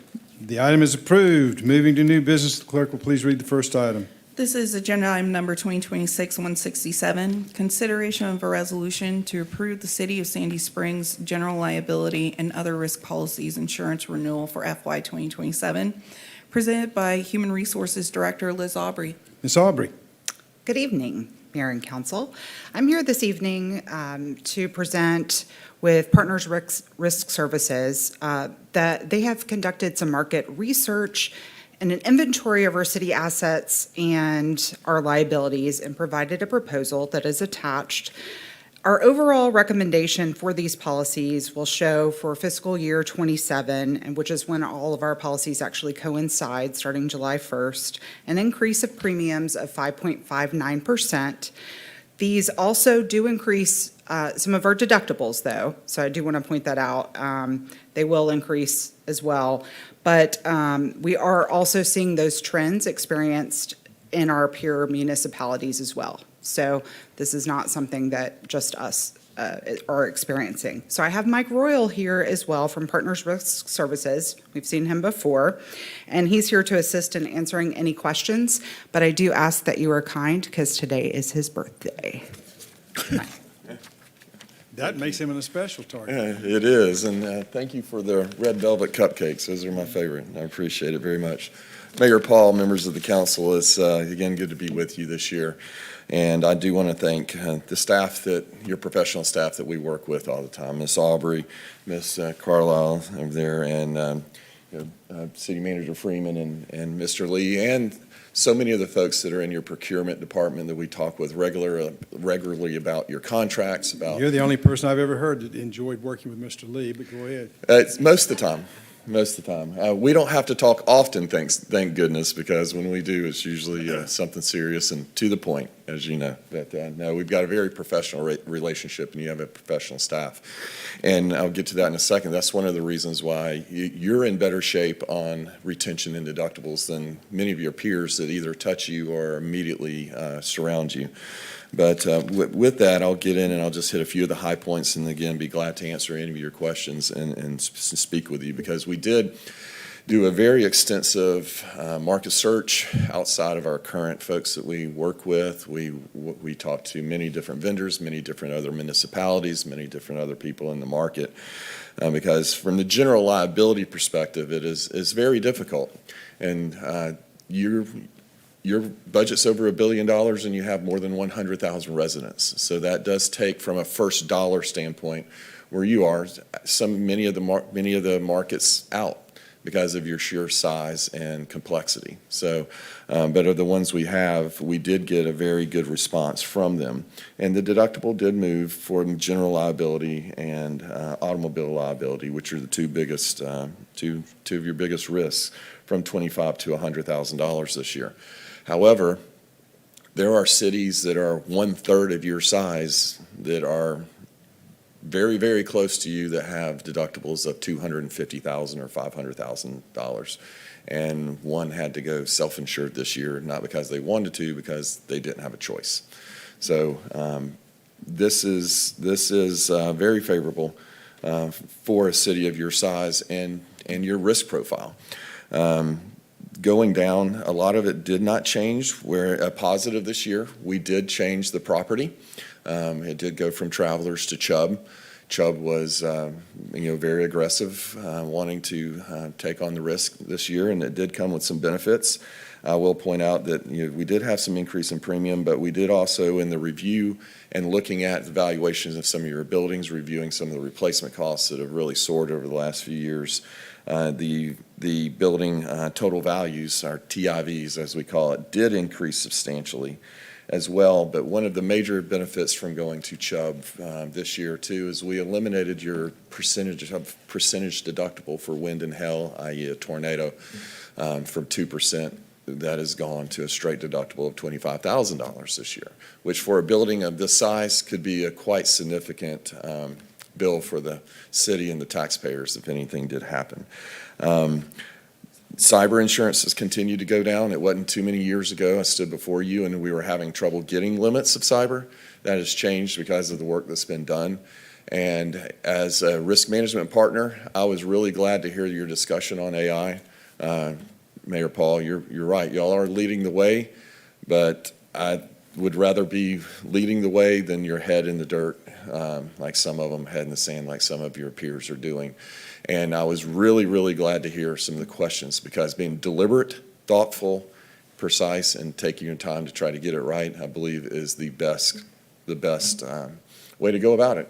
And you are, because that's a huge, huge challenge for everyone, not just municipalities and governments, but you have a lot at stake with some of the data you have in that. And I am happy to say we do have some very good news on cyber as well. So there were some peaks and valleys, but overall the city is in very good shape, particularly with some things you can't do anything about it in your risk profile. You have 285 and 400 going through your district and your proximity to Atlanta. Those are challenges, and like I say, we did a very extensive dive this year with your staff, and I'm very proud of the work that's been done and what we have in front of you here tonight for your consideration. So with that, I'll be glad to take any questions. All right, you've heard the report of the Human Resources Director and our partner. What's the desire of council? Mayor Paul, Mr. Paulson. I move approval of agenda item 2026-167, resolution to approve the City of Sandy Springs general liability and other risk policies insurance renewal for 2027. Motion by Mr. Paulson. Is there a second? Motion by Mr. Paulson, seconded by Mr. Chinsky, that we approve agenda item 2026-167, a resolution to approve the City of Sandy Springs general liability and other risk policies insurance renewal for FY27. Any discussion? Mayor Paul, Mr. Paulson. all last year we talked about this, the case in Milton. Yes. Where they had the liability and the courts have finally ruled in that. So hopefully that's been settled. And that went into your evaluation of all this and the insurance company's evaluation of where we are with insurance? Well, Mr. Paulson, I was about to be happy about 3 weeks or a month ago to report it has been settled, but now it has been reopened. A portion of that case is headed back to the Supreme Court. So we're almost there. I think the big part of it has been settled. They are going to look at, again, a small piece of it, which has reopened Pandora's box again. And we are watching that very, very closely. And but no, it has not been settled. It was, but it's being kicked back and has been reopened. Okay, Well, well, it's just a very narrow piece of Yes. it, but it's Mr. Lee, you may want to Yeah. comment. It's as we discussed earlier, the Supreme Court took an extraordinary measure and sent one question back to the Court of Appeals. Because if you'll remember, went through the trial court in Fulton County to Court of Appeals. And then the Supreme Court overturned the biggest problem we had, and that was expanding the roadway, which diminished the area of sovereign immunity. It's gone back to the Court of Appeals solely on the issue of whether or not a nuisance, there's enough evidence there for a nuisance, which cities can be sued for, but counties cannot. And there's always been a great debate of that. But that sole issue, and I would point out that the Supreme Court's analysis of it indicated, and the record indicates, that there was no evidence presented that there was a nuisance. So I hesitate to call it a formality, but hopefully, I don't think it should be an issue in our insurance next year. Yes. good. Well, that's actually where I was going with the question, because the uncertainty was going to drive the insurance markets crazy. I'm glad we're mostly settled, and if this is the case, a 5% interest increase doesn't sound like much. And another good thing that's come out recently is the tort reform legislation that has gone. I'm actually surprised at how quickly we are seeing a calming effect of the insurance marketplace with Good. that. Good. All right, thank you. Any other discussion? Hearing none, we'll call the question. The question's on agenda item 2026-167, a resolution to approve the City of Sandy Springs general liability and other risk policies insurance renewal for FY 2027. All in favor of the motion, say aye. Aye. Opposed, no. The item is approved. The clerk will please read the next Thank item. Thanks, Mr. Royal. This is agenda item number 2026-168, Consideration of a resolution to approve a renewal to the existing agreement with American Facilities, Inc. for housekeeping and janitorial services, and to authorize the city manager to execute the contract. Presented by Facilities, Capital Construction, and Building Operations Director Dave Wells. Mr. Wells. Good evening, Mayor and Council. Staff is requesting approval to renew city's agreement with American Facilities Service, AFS, for a citywide housekeeping janitorial services contract for the period of July 1st, 2026 to June 30th, 2027. Since January 2019, the city has used American Facilities Service for their housekeeping through a piggyback procurement based on the city of Alpharetta's competitively awarded contract. The city manager executed a 5-month agreement in January 2019, followed by council's approval of a consolidated citywide contract in December of 2019, which remained in effect through June 30th, 2023. In 2023, council approved a renewed annual contract for $461,436 for 2 additional 1-year renewal options. AFS has provided housekeeping and janitorial services for the city since 2019 and has demonstrated consistent, high-quality service under this existing agreement. The city of Alpharetta contracted was competitively procured, remains active through June 30th, 2027, and supports the city's requested FY27 renewal term. Based on AFS's performance history, the competitive basis of the source contract, and the city's ability to piggyback procurement under the purchasing policy, staff finds that the renewal of the updated consolidated proposal is in the best interest of the city.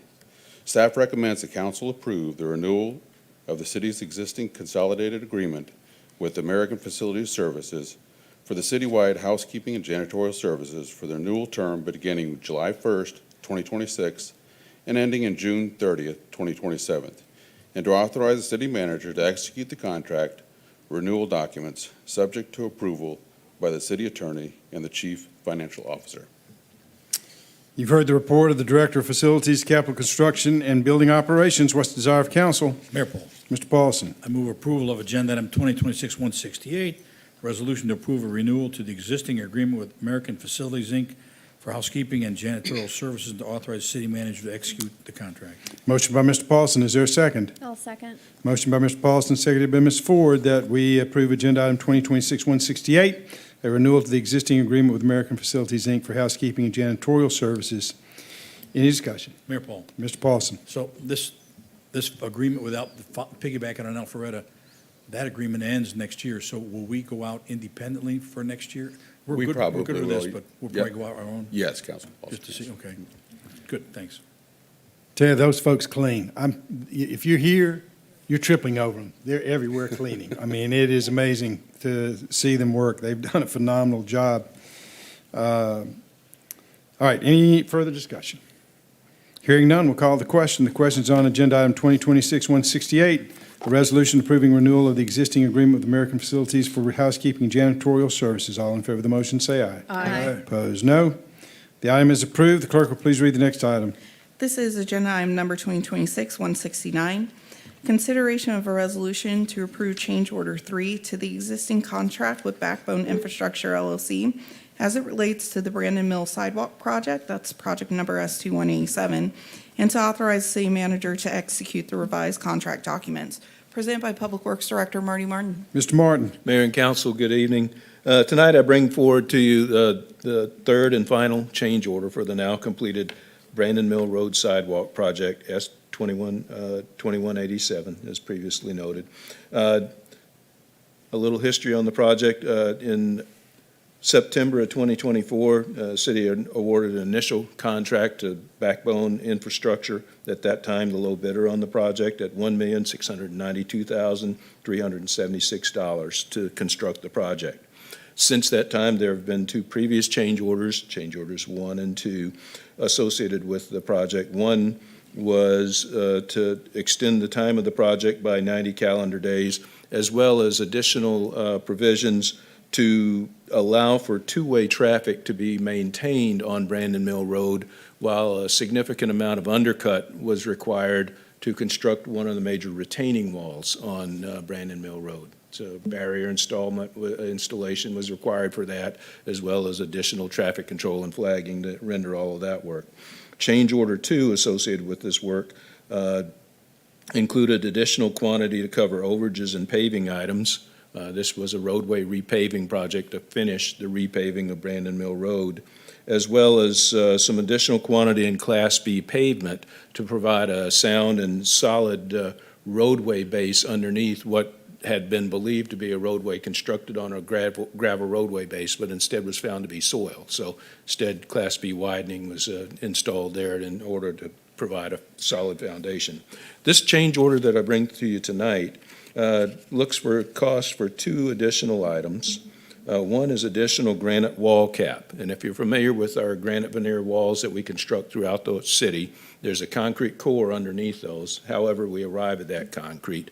In this case, one kind of wall we built on this was termed a turn-up sidewalk, where it's reinforced concrete for both the sidewalk and the vertical part of the wall, then granite cladding on the wall. And then in this, the area that needed a granite wall cap was our parapet walls that were also constructed as associated with that, so that all walls had a consistent and complete finish when all said and done within the neighborhood. That's an additional $20,000 as per the bid items that were used for the granite wall cap that was envisioned and contemplated in the project. This particular detail didn't have that cap displayed on it, and the desire was to have a consistent wall appearance throughout the neighborhood as we constructed all things in the project. The other was for additional Class B concrete pavement widening, as I just discussed a moment ago, whereas we anticipated having roadway base underneath some portions of pavement as we got to the edge of it. We actually had to saw cut, then remove the soil that was there to provide Class B base to provide a sufficient foundation underneath the roadway.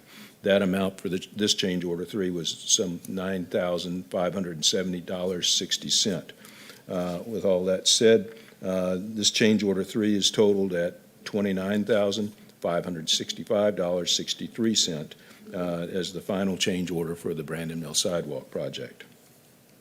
You've heard the report of the Public Works Director. What's the desire of council? Mayor Paul. Ms. Mueller. I move that we approve agenda item 2026-169, a resolution to approve change order 3 to the existing contract with Backbone Infrastructure LLC as it relates to the Brandon Mill Road Sidewalk Project, project number S2187, and authorize the city manager to execute the revised contract documents. Motion by Ms. Mueller. Is there a second? Second. Motion, Ms. Mueller, seconded by Dr. Kelly, that we approve agenda item 2026-169, resolution for change order 3 to the existing contract with Backbone Infrastructure. Any discussion? Mr. Paulson. Congratulations, young man. Hallelujah. This has been a long time coming, And we're I'm glad done. it's finally finished. Thank you, sir. I'll pass that on to the folks that truly made it happen. Will do. And the people who've lived through it. Yes, Yes, sir. yeah. Any other discussion? Hearing none, we'll call the question. The question's on agenda item 2026-169, approving a change order 3 for the existing contract with Backbone Infrastructure LLC related to the Brandon Mill Sidewalk Project. All in favor of the motion, say aye. Aye. Opposed, no. The item is approved. Moving to the next item. This is agenda item number 2026-170. Consideration of a resolution to approve an intergovernmental agreement by and between the city of Sandy Springs, Georgia and Cobb County, Georgia for the restriping of Powers Ferry Road at the Powers Ferry Road Bridge approach. This is presented by Public Works Director Marty Martin. Mr. Martin. Mayor and council, in this case, I bring an IGA before you tonight between the city and Cobb County, Georgia. And this is in reference to the Powers Ferry Road Bridge over the Chattahoochee River. This is immediately south of I-285 over the Chattahoochee River. In this case, a little background on the need for this IGA and what this partnership brings us.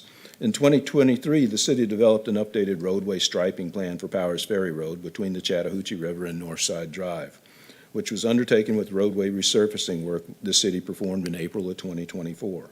The resulting striping removed one of the westbound lanes for one westbound through lanes and reallocated roadway space for bicycle lanes and left turn lanes at the time of that resurfacing and restriping back in 2024. The Powers Ferry Mobility and Implementation Plan recommended bike ped improvements on the bridge to better accommodate non-motorized travel on Powers Ferry Road. Now, moving forward, Cobb County, in partnership with the Georgia Department of Transportation, has developed plans for the maintenance and repair of the roadway bridge. If you look at how bridges are assigned here in the area, Sandy Springs, for instance, has responsibility for the Johnson Ferry Bridge between the city and Cobb County. By contrast, both of the two bridges over the Chattahoochee here at 285, Cobb County is assigned those responsibilities in GDOT's master database. So Cobb ultimately has the maintenance. They get the bridge report, the bridge deficiency report, for example, that GDOT renders every 2 years. It's their burden. So with that, in partnership with GDOT, there's a planned maintenance project that's expected to take place here within the next couple of months. M006531, Interstate North Parkway and Powers Ferry Road at 2 locations for rehabilitation of the bridge. As a part of that rehabilitation work, Cobb has proposed that the striping on the bridge, this Powers Ferry Road Bridge, be modified to reflect the striping that the city implemented back in 2024 at the westernmost end of Powers Ferry as it approaches the bridge, effectively taking the bridge from now 3 lanes of through traffic down to the same 2 lanes that we've striped on our portion, and using that additional space available on the bridge deck to create room for bike lanes and as well provide that much-needed pedestrian space. You know, we have very narrow sidewalks on the bridge right now, but at least this now provides that separation space that's so important to pedestrians when they're trying to navigate a bridge like that as well, to enhance safety and that overall comfort and perspective of the pedestrians out there. Cobb has proposed that they also add a new bicycle ramp from westbound Powers Ferry bicycle lane to its off-street shared use path. Those of you familiar with the area will know that Cobb has made significant bike ped improvements just west of the river over on their side of Powers Ferry. The resulting roadway cross-section would include 2 5-foot bicycle lanes, 2 11-foot vehicular lanes to accommodate that future vision and tie in to the city's work that the city's already done on. But there is just a few feet of restriping within the city of Sandy Springs that needs to take place in order to render that transition. That few feet will cost a striping amount of some $3,177.40. So this IGA is to transmit or move over $3,000 plus to Cobb in the interest of them being able to stripe in Sandy Springs and render this improvement on the bridge in conjunction with the rehabilitation project. You've heard the report of the Public Works Director. What's the desire of council? Mayor Paul. Mr. Chinsky. I move approval of Agenda Item 2026-170, a resolution to approve an intergovernmental agreement by and between the City of Sandy Springs, Georgia and Cobb County, Georgia for the restriping of Powers Ferry Road at the Powers Ferry Road Bridge approach. Motion by Mr. Chinsky. Is there a second? I'll second.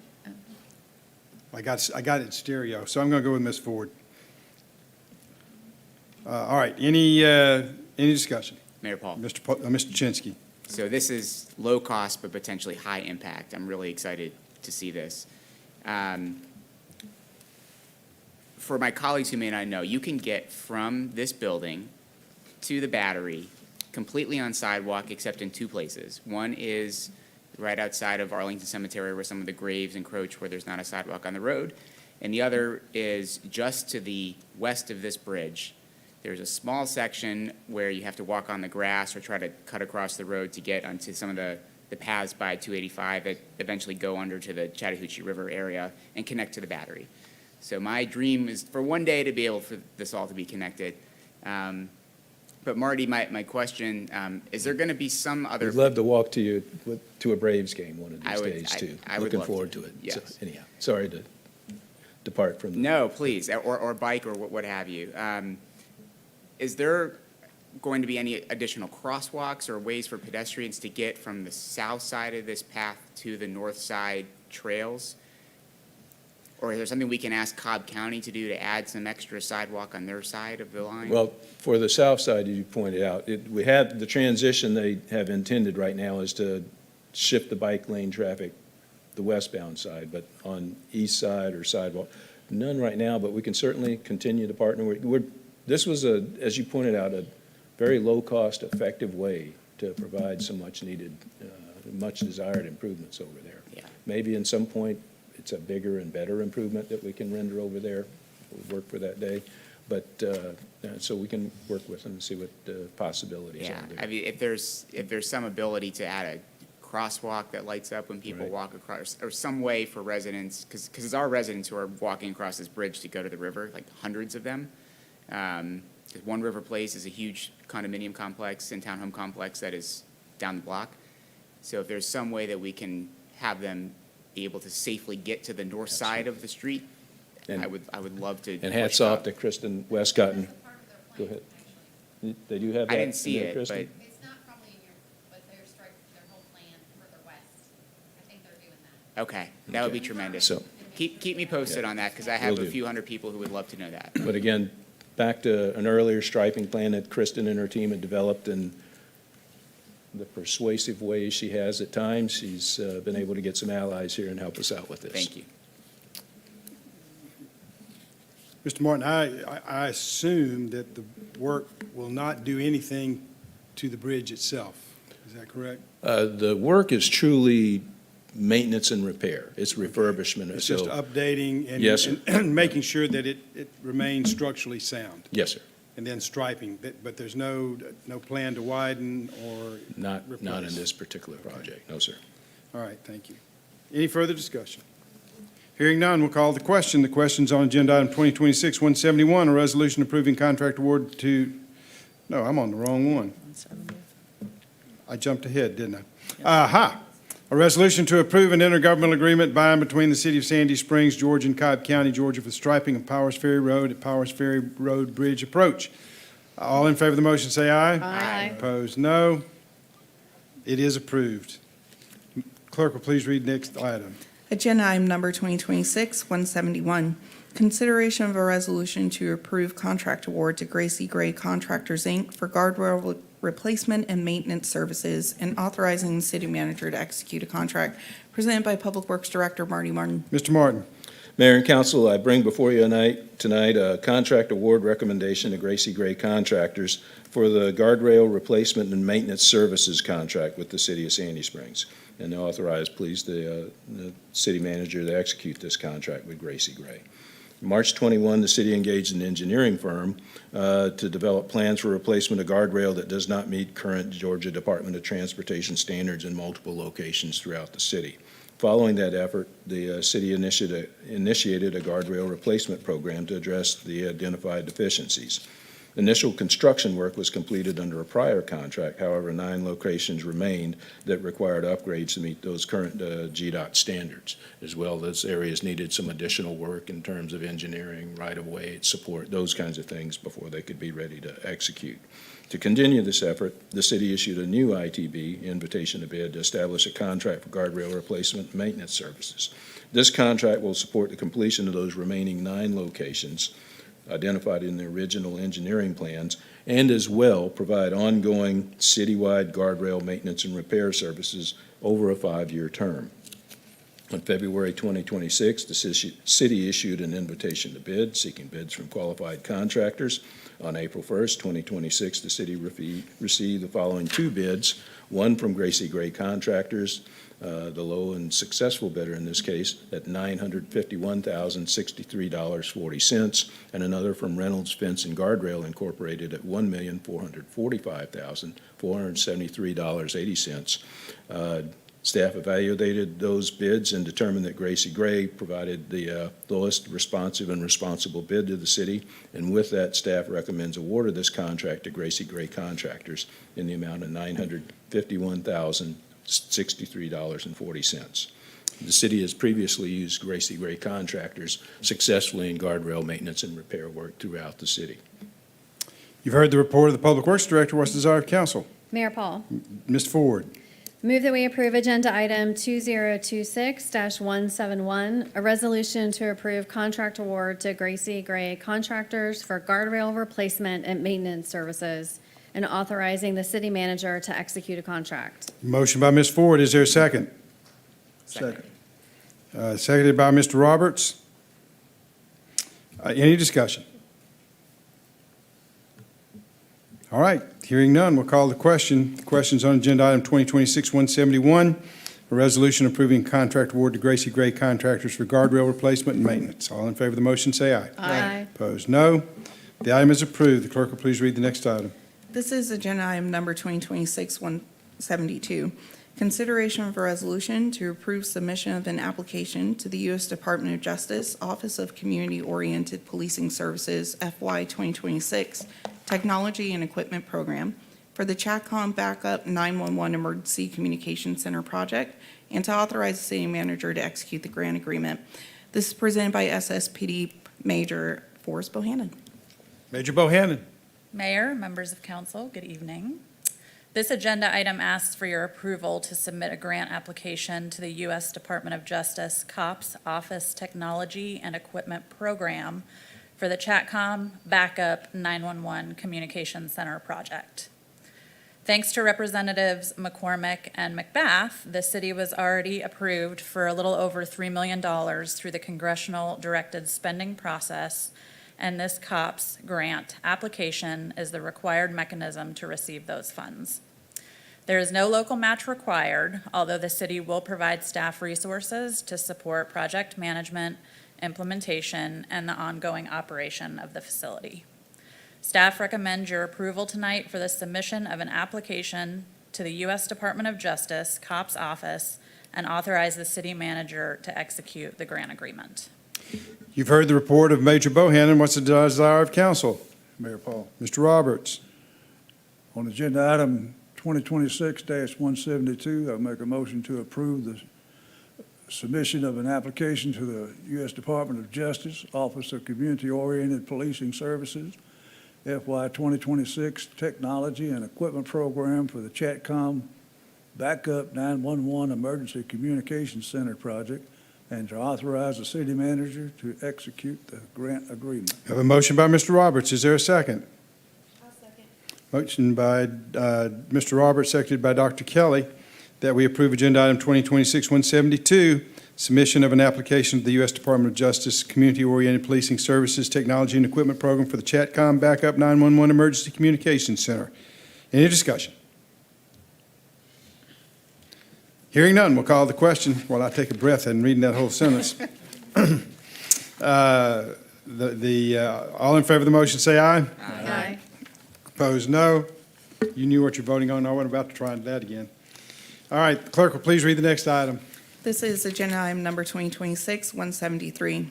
Consideration to approve an intergovernmental agreement by and between the City of Sandy Springs, Georgia, and the City of Alpharetta, Georgia, to board and provide for the housing of inmates at the Alpharetta Jail and to authorize the mayor to execute the same. Presented by SSPD Major Norman Vick. Major Vick. Good evening, Mr. Mayor, council. The agreement in front of you is going to be between the City of Sandy Springs and the City of Alpharetta for jail services. Previous to this, we used the City of Smyrna for jail services. They have since shut down their jail, which required us to seek out new accommodations for our inmates. Alpharetta has come up with terms that we believe are going to be good for both cities. The contract would start July 1 of this year and go through June 2029. It's a 3-year agreement that would renew every year, and then each agency would have the ability to cancel that contract with 90 days' notice. In the agreement, Alpharetta is going to provide 24/7 staffing. They're going to handle all the booking, housing for all of our inmates and make sure that inmates are food and sheltered and have proper clothing. Sandy Springs will be required to do the transports to and from Alpharetta for courts, booking. We also make sure that we're in compliance with first appearance through our city clerks or our court clerk's office. They will also make sure inmates are taken care of medically if there's any on-site issues. Anything that can't be handled on-site, they would transport to a medical facility, presumably Northside Hospital. If it's anything emergent, they would take them to the closest facility, which is going to be North Fulton Hospital. As I previously said, we were using the city of Smyrna for our short-term housing and then Lumpkin County for our extended housing. We're going to continue to use Lumpkin County, but we would ask that you approve Alpharetta for us to move forward with our short-term housing for arrestees. Another contract that we had looked at or proposal was Cherokee County, which you can see by the numbers are going to not be as well as Alpharetta's numbers. Some other contracts that we have seen or agreements that we have seen with other cities that we've reached out to, Roswell and Cherokee County. Again, looking at those numbers compared to our cost per inmate per day, which on average we have 13 inmates. Both of those were going to be more costly than looking at the city of Alpharetta. So with that, staff recommends that we move forward with the agreement with the city of Alpharetta. That way we have a place to house any individual that may need to be taken into custody by the city of Sandy Springs. You've heard the report of the police major. What's the desire of council? Mayor Paul. Mr. Paulson. Move approval of agenda item 2026-173, resolution to approve an intergovernmental agreement by and between the city of Sandy Springs, Georgia, and the city of Alpharetta, Georgia, to board and provide for the housing of inmates at the Alpharetta Jail and authorize mayor to execute same. Motion by Mr. Paulson. Is there a second? Second. Motion by Mr. Paulson, seconded by Mr. Roberts, that we approve agenda item 2026-173, approve an intergovernmental agreement by and between the city of Sandy Springs and the city of Alpharetta to board and provide for the housing of inmates at the Alpharetta Jail. Any discussion? Well, I'm glad we got a good solution to this. Any other discussion? Hearing none, we'll call the question. The question's on agenda item 2026-173, a resolution approving an intergovernmental agreement with the city of Sandy Springs and the city of Alpharetta to board and provide for the housing of inmates at the Alpharetta Jail. All in favor of the motion, say aye. Aye. Opposed, no. The item is approved. Clerk will please read the next item. Thank you. This is agenda item number 2026-174. Consideration of a resolution to approve the First Amendment to Red Speed Agreement for the Automated Traffic Enforcement Safety Device Program for School Zone Speed Enforcement. This is presented by SSPD Major Michael Lindstrom. Major Lidstrom. Good evening, Mayor and Council. I'm here to recommend the approval for the First Amendment to Red Speed, the agreement for the Automated Traffic Enforcement Safety Device Program for School Zone Speed Enforcement. Initially, we began this endeavor in 2021 with the relationship to end in 2022, and we had 4 additional renewals, which brings us to this point. As some of you have alluded to earlier this evening, one of the biggest problems in our city is traffic, which spills over into the police department at times. What Red Speed has been able to do for us is give us another tool to allow speed enforcement, specifically in school zones, to help us with the safety in those areas and allow our officers to go on to other areas to do the speed enforcement there. So we're asking for this new contract, or the new amendment rather, to begin July 1st and go through the following year. As you can see from the statistics, we are showing a great improvement in the adherence to the speed in those particular areas. However, one concern is that we do still have some people traveling up and around 60 miles per hour in those school zones. So it is something that we would like to continue on in the upcoming years. We also noticed that many of our violators are people from outside of the city, and that we're not getting too many people to contest the citations. So we're noticing that people are accepting or understanding the fact that they are in violation of those speed infractions within those school zones. If you want to go to the next.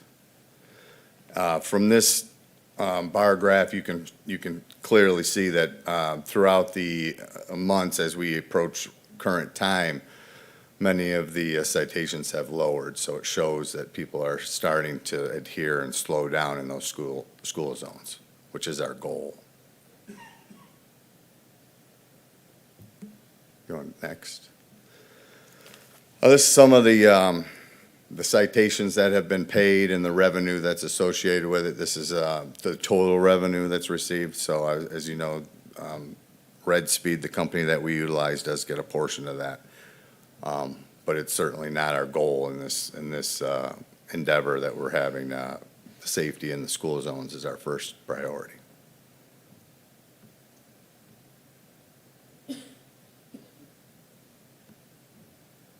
So some of the amendment details, we're going to extend the agreement for one renewal period and continue on for additional 3-year options to renewal next year, 30-day notice of termination.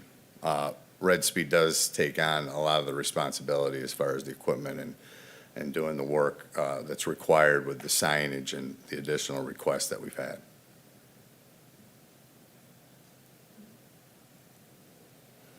So bottom line here is that it's working. The citations that have been issued out, we don't have a lot of contested to that. And what we'd like to continue is this in the schools. In fact, we've had a couple additional requests at other area schools. So it is something that people are considering as an additional tool that we could utilize throughout the city.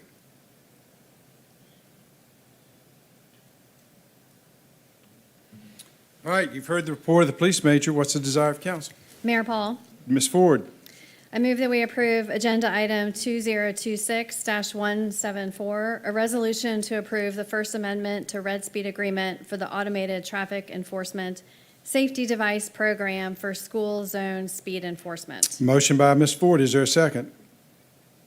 Second. Motion by Ms. Ford, seconded by Mr. Paulson, that we approve Agenda Item 2026-174, the First Amendment to Red Speed Agreement for the Automated Traffic Enforcement Safety Device Program. Any discussion? Mayor Paul. Ms. Ford. Safety is one of the top priorities for our city, and all of us up here hear feedback from our constituents about their concerns regarding the amount of speeding that happens. The data behind this program shows that it's effective for reducing speeding and increasing safety. So thank you for supporting it. Thank you. Any other discussion? Mr. Paulson. Thank you. In a perfect world, I'd like us to not receive any dollars from this because nobody's speeding. Hopefully, we can move towards that goal. Whether it's ever going to get to zero, I doubt it, but the more we can do to work it down, makes everybody safer. I'm in favor of this. Sir, thank you. Any other discussion? Dr. Kelly. All right, guys. So I'm going to be voting against this renewal, this contract renewal tonight. I want to make a few things clear and kind of explain where I am on this for the public and my colleagues, of course. I do value really any measures or most measures to protect vulnerable pedestrians. We started this exercise, I guess, March of last year, as I perceived it to be sort of a pilot. And so, you know, over the past year, I have developed a negative opinion around automatic ticketing in general. I cannot subscribe to the notion that because it works, it is the right mechanism. I think of an analogy like you can kill a bug with a sledgehammer. It works. It's effective. But it's also blunt. And in my opinion, automatic ticketing is a blunt instrument. It relies, and to my taste, a bit too heavily on punishment. This notion of penalizing drivers after the fact instead of actual prevention.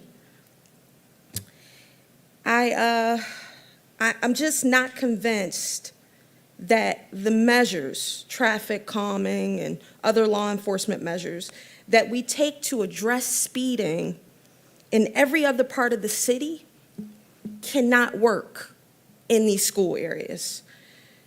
I've also developed a skepticism that deterrents tied to profit models are effective in the long term. So, for example, Councilman Paulson, you mentioned one day getting to zero. If we get to zero, we will no longer have the cameras because there will no longer be profit to support having the cameras. And so then, guess what? We're back in this cycle again. We remove the cameras, speeding starts, we start the cameras. I mean, it's just not, it doesn't, to me, it just doesn't work long-term if our aspiration is to get to zero or very, very, very little speeding. That there seems to be an inherent tug to me of that. We have, let me ask you a question, Major. You showed us some numbers. I think it was like $600,000 we've made so far off tickets. Do you know the number that we would, the number we would make if all the tickets were actually paid? I think we had a presentation. Yeah, we'd have to get some updated numbers, but we could find that out. There's a number of different factors that come in. People that have been cited once and cited again, and now we're at the point in the program where we haven't even done this, but forwarding the information to the state for the suspension of the registrations. Okay. So we haven't even done that. But yeah, we could find that out. It's just breaking down a lot of different numbers that we would have to get from Red Speed and from court, and who's paid and who's still delinquent. It's not like the difference between this and saying running laser, or, we talked about this, I think, the first time I presented. If we went out there with our traffic officers and run laser, we could cite someone for going 1 mile per hour, the speed limit, in the school zone. And then it amounts to a certain number of points on your license, and then if someone doesn't pay those tickets, we could go out and get and pull them out of their house or whatever for failure to appear warrants. What this has been able to do is a lot of that without putting points on licenses. All our goal is just to try to get people to slow down in the area. That's it. I understand your point. Absolutely understand your point. We've done a number of education classes within our police department over the 20 years that we've been in existence. If you notice on our social media, we try to do something every week on traffic enforcement, and it still doesn't work. So this was just another tool that came to our attention 4 or 5 years ago, where we could utilize this just to get people to slow down in school zones, which was hugely important to us. And then it allowed our officers to get out there on 400 and 285, which Mr. Roberts alluded to last time we spoke, that is hugely dangerous as well, trying to get out after speeders. So I don't know if I answered your question. Yeah. And Madam City Manager, it looks like you were about to chime in also. I was going to clarify on that slide, the city has not received 604,000. Caroline, if you can go to slide 4, please. There at the bottom, there's the footnote. The contract with Red Speed is that 65% is received by the city and 35% is kept by the contract, by Red Speed. So the bottom line is we've received around $393,000. Yeah. Okay.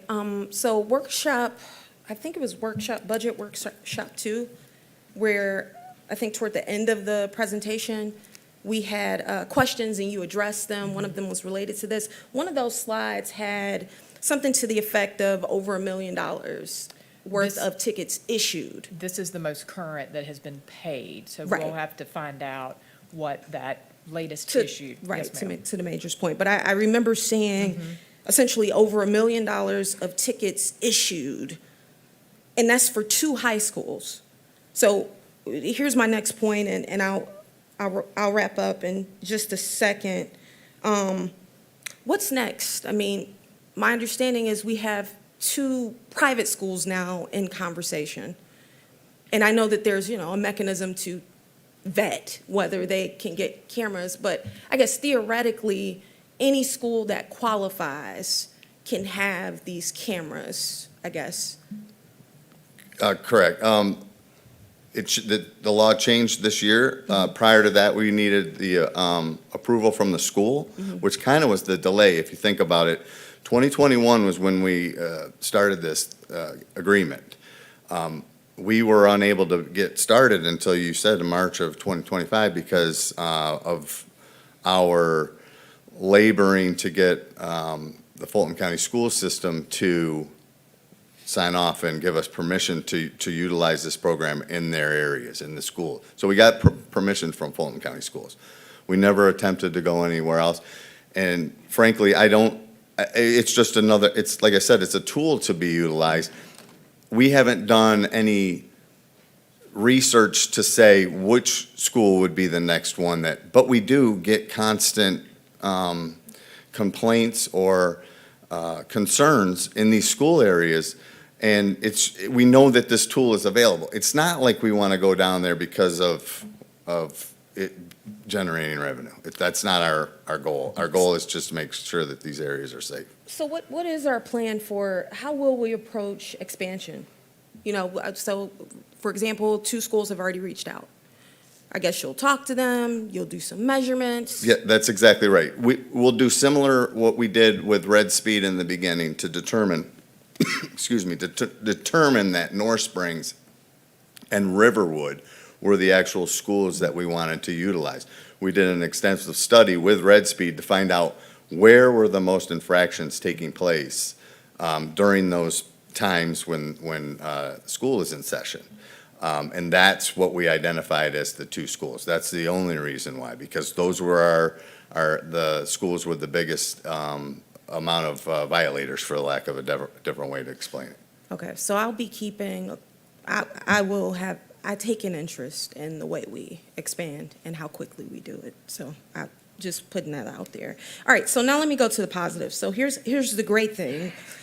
July 1st of 2026, we have a new state law that will, and I just want to confirm this and put it on the record, it will require us to only enforce an hour before and an hour after school. Is that correct? Do I understand that? Nope. Okay. But that is what we're doing, though. That's what that's what you No. guys have discussed. No, yes, but it requires an ordinance from the city to set the hours of the operation. Okay. And that's not this, so we're going to have a second piece of business at some point? Okay, cool. So our plan is to, and I'm asking my colleagues who are going to approve this, is to only enforce an hour before and an hour after school. I do understand that much from us, correct? That is the plan? Madam Counselor, Dr. Kelly, that would be an inappropriate question since there's nothing before the body at this time, and that's not a germane issue for the subject that we're discussing. Oh, okay, so we're discussing renewing the contract for the speed cameras. Right, but asking them what they may do in the future would be inappropriate at this point. Oh, so, Because there's nothing before them at this point about the future. The only thing that we can discuss right now is the motion on the floor. okay, so the contract then has nothing to do with the hours of enforcement? No, And that the would be a contract totally with them. separate, that's a totally separate issue and not relevant to the item on the floor today. Okay, because it seems like it would be a material interest to their bottom line. It could the be, hours. it could be a matter of interest, but not necessarily debate right now. Okay, so then, in that case, allow me to encourage my colleagues to, at the very least, let's go an hour before, an hour after, and have the lights on at all time. I think that's a requirement. And also, I want to lastly say that I now recognize that the referendum piece won't be required until 2027. I would love for us to get that question on the ballot as soon as we are able to. And if there's a question of cost, I would hope that we would at least think about the amount of money that we make off of these cameras, and factor that in somehow. I am complete. Thank you. All right, any other discussion? May I clarify something? Mr. Lee? One of the purposes of this amendment is to try and match what we do with Red Speed and how the police department and their expertise believe that we need to enforce traffic laws in Sandy Springs. And as you know, and I think most of the council has been keeping up with the idea that the legislature has been, I'm trying to say it in a respectful way, all over the map in what they're going to do, will do, want to do, have been pressured to do about how to use the evidence from these cameras. And two things I always want to point out. Number one is that historically in Georgia, since we invented speed limits, the speed limit in a school zone, designated school zone, has always been lower. Always.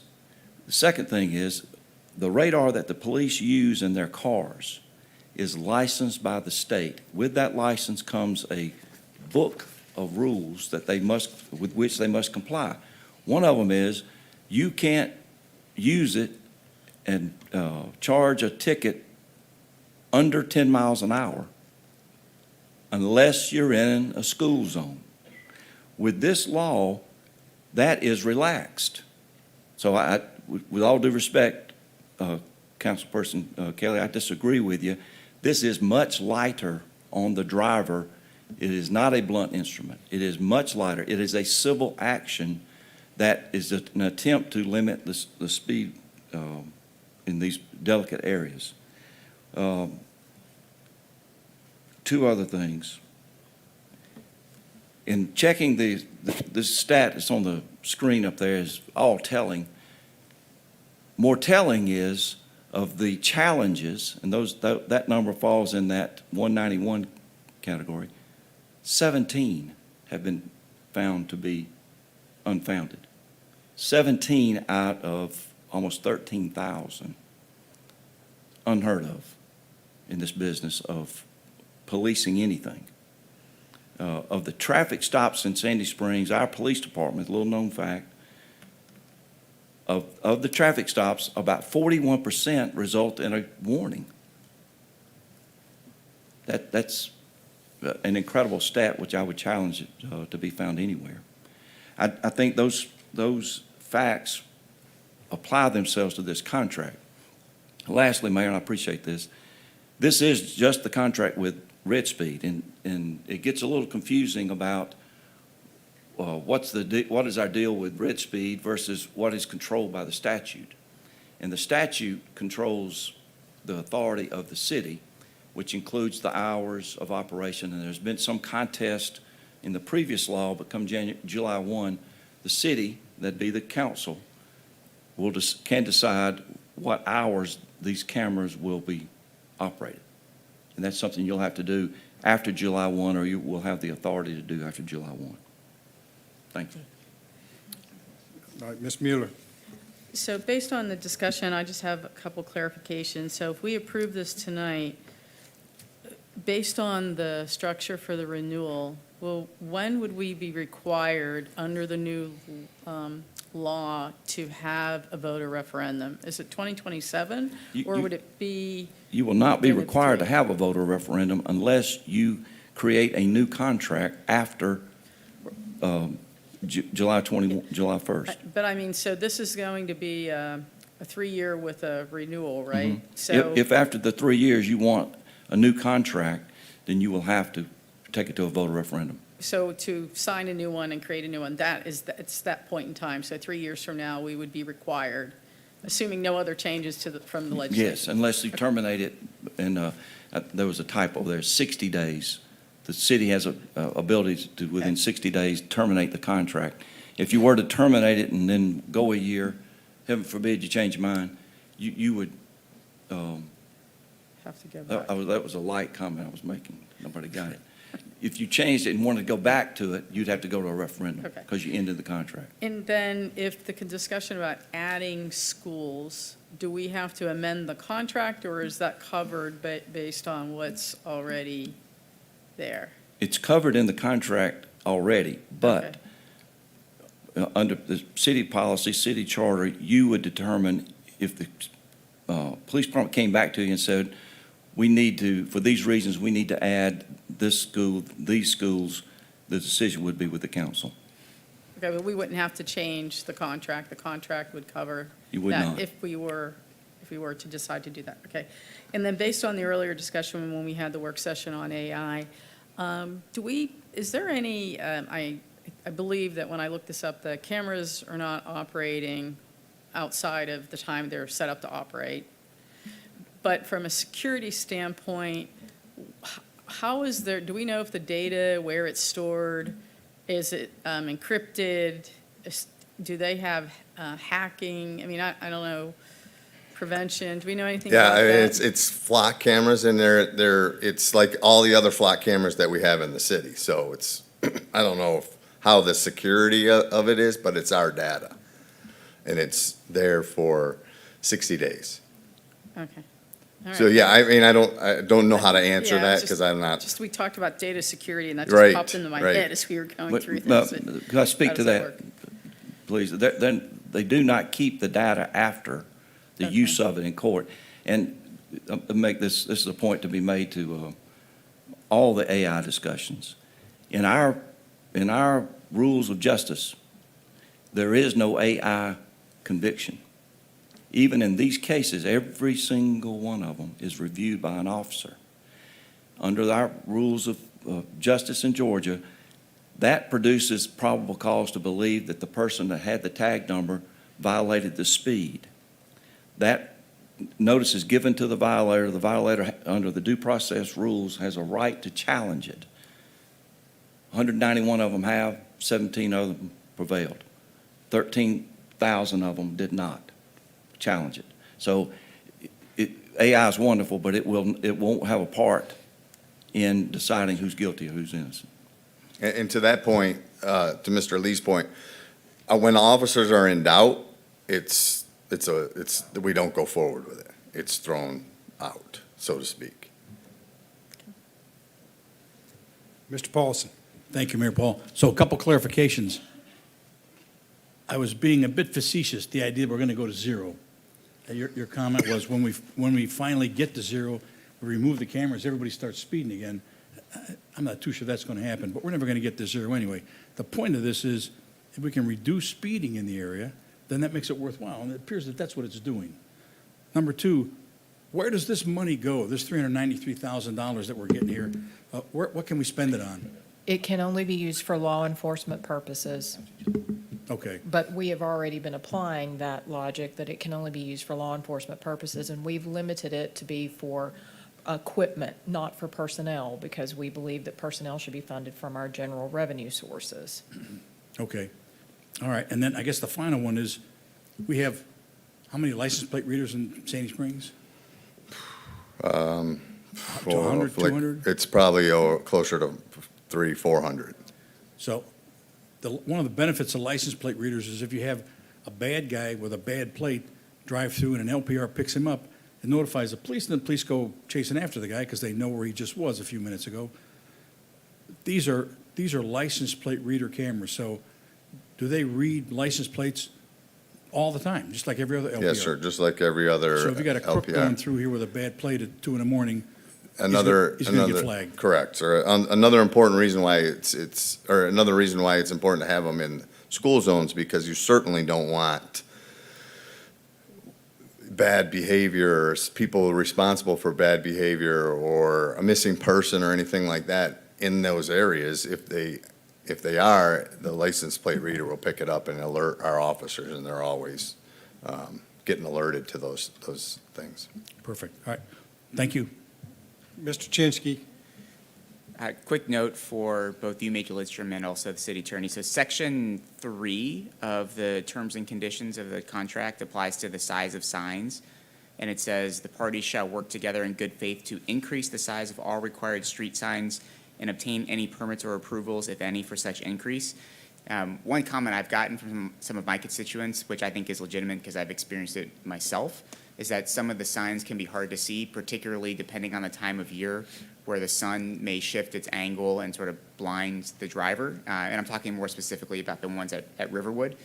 So I would love to look into that and make sure that the signs are visible, because I think they make a difference, particularly if we're thinking about new schools. I think it's appropriate to give fair warning to drivers. And so let's make sure that the signs are fair and visible to the drivers. Yeah, that was one of the conversations we've had in detail with Red Speed to improve our signage to go above and beyond. Up to and including additional signs, as you mentioned, giving prior warning that you're about to approach the area where the cameras are being used.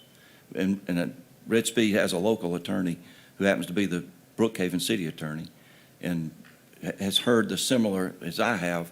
The only complaints I've had from those that would be innocent and those that acknowledge they were speeding is that if they'd have known sooner or better, they would not have done it. So the signage is a perfect way of addressing this. Mr. Roberts. Well, the whole thing behind this, this agenda item is the safety of the children. It doesn't have anything to do with the people who are driving the cars, other than the fact that they're violating the law. And as one who's actually worked a fatality on a 10-year-old boy who was hit by a driver that was in a hurry and killed, of course, I'm for these cameras in the school zone, in every school we've got in the city, if it's an hour before and an hour after. So I would like to call for the previous question and get on with the vote. All right, we have a motion for previous question. Is there a second for the previous question? I'll second. All right, we have a motion and a second for the previous question. All in favor of calling the previous question, say aye. Aye. Opposed, no. Okay, the matter on the floor is the agenda item 2026-174, a resolution to approve the First Amendment to Red Speed Agreement for the Automated Traffic Enforcement Safety Device Program. All in favor of the motion, say aye. Aye. Opposed, no. No. The item is approved. Moving to council and mayor reports. I talked earlier about one of the reports, which I thought was some news that we got from ARC about. The bad news is the Peachtree Dunwoody Road Operational Safety Improvement Concept Study is not recommended for funding by the ARC staff, but the recommendation is that the board approve the concept study for Northside Drive operational safety and multimodal improvements, and also to fund the Roswell Road Northeast Boulevard project, and also the Roberts Drive Side Path Phase 1 project. So that will be coming before the ARC board very soon, and those are projects that we've been working on for some time to be able to get approved in our area. Also, does anybody notice that we've got a soccer tournament going on around the world? I'm getting 5 or 6 games a day at my house because I've got a big soccer fan that spends a lot of time there. We were approved as a licensed viewing center for the tournament, and we had been planning for a long time and then didn't think we were going to get the license, so we sent all the equipment back. So we're scrambling to get it back here now so that we can have some viewing. The city bar is ready to go, and we can do viewing there. But anyway, we've got some free public watch parties going on Sunday, June 28th at 3 p.m., Saturday, July 11th at 5 p.m., Saturday, July 18th at 5 p.m., and Sunday, July 19th at 3 p.m. And as we said, the City Bar and Cafe patio will transform into the Visit Sandy Springs Clubhouse on every City Green watch party date. And there'll be open-air viewing space will contain a fan zone featuring a locker room-inspired decor, exclusive Visit Sandy Springs merchandise, interactive halftime entertainment, including trivia, jersey contests, and fan competitions, giveaways, and special activations for the tournament. It's a great way to kind of get everybody who's enjoying the tournament to come here, particularly our local folks, but anybody from out of town who's want to come to the best viewing venue in the metropolitan Atlanta area, they can come here and enjoy it. We've our team with Bill Haggett's team with the PAC and Visit Sandy Springs have worked unbelievably well together to try and put this on. That's a relationship that I believe will inure to the benefit of both those organizations going forward. And nothing new on SDS since we last reported. We've got the next conversation. Well, we're going into mediation. We'll talk about maybe some of that a little bit later. We're waiting on that process to move forward, and we'll have some reports a little bit later. Anybody else have any report? Dr. Kelly. So, and you mentioned, Mayor, on Friday, we are having a watch party for, I think, 2 matches, but we're also having our Juneteenth celebration, and I like to think of it like we're having company, because our Juneteenth is one that 4 cities share, and so the cities of Dunwoody, Brookhaven, and Dorville are sort of trusting us with their community celebration as well. So I'm very excited about it, and I just want to, ahead of time, give a huge thank you to everybody on the City of Sandy Springs staff who has been, I'll say, putting up with me and my stuff. I just appreciate you all. I just want to take a moment to say that. And see you all on Friday, 5 o'clock. Thanks. Anybody else? All right, we do need an executive session for the purposes of real estate and litigation. Mayor. Yes. Hello. Wait a minute. I switched over your page, didn't I? Ms. Carlisle, you got some money talk to do, don't you? Really quickly, thank you. My apologies. No problem. This is the review for the April 2026 unaudited financials. We are almost through the fiscal year. We're at 83.33% of the fiscal year. Revenues have achieved 102.14%, and operating expenditures are at 75.85%, which means the departments are continuing to operate within the approved budget. And that concludes the financial report for April 2026. Any questions of the CFO about the unaudited financials? All right. I apologize, Ms. Carlisle. Now, we do need an executive session for the purposes of real estate litigation. Is there a motion? Mayor Paul. Mr. Paulson. I move that we suspend regular order, move into executive session for the purposes of real estate and litigation. We have a motion by Mr. Paulson. Is there a second? Second. Seconded by Mr. Roberts. Any discussion? Hearing none, we'll call the question. The question's on the executive session. All in favor of the motion say aye. Aye. Opposed, no. We are in executive session. There will be nothing no more business conducted this evening. We'll simply come back in the executive session, return to regular order, and adjourn. Thank you very much.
there a second? Second. Seconded by Mr. Roberts.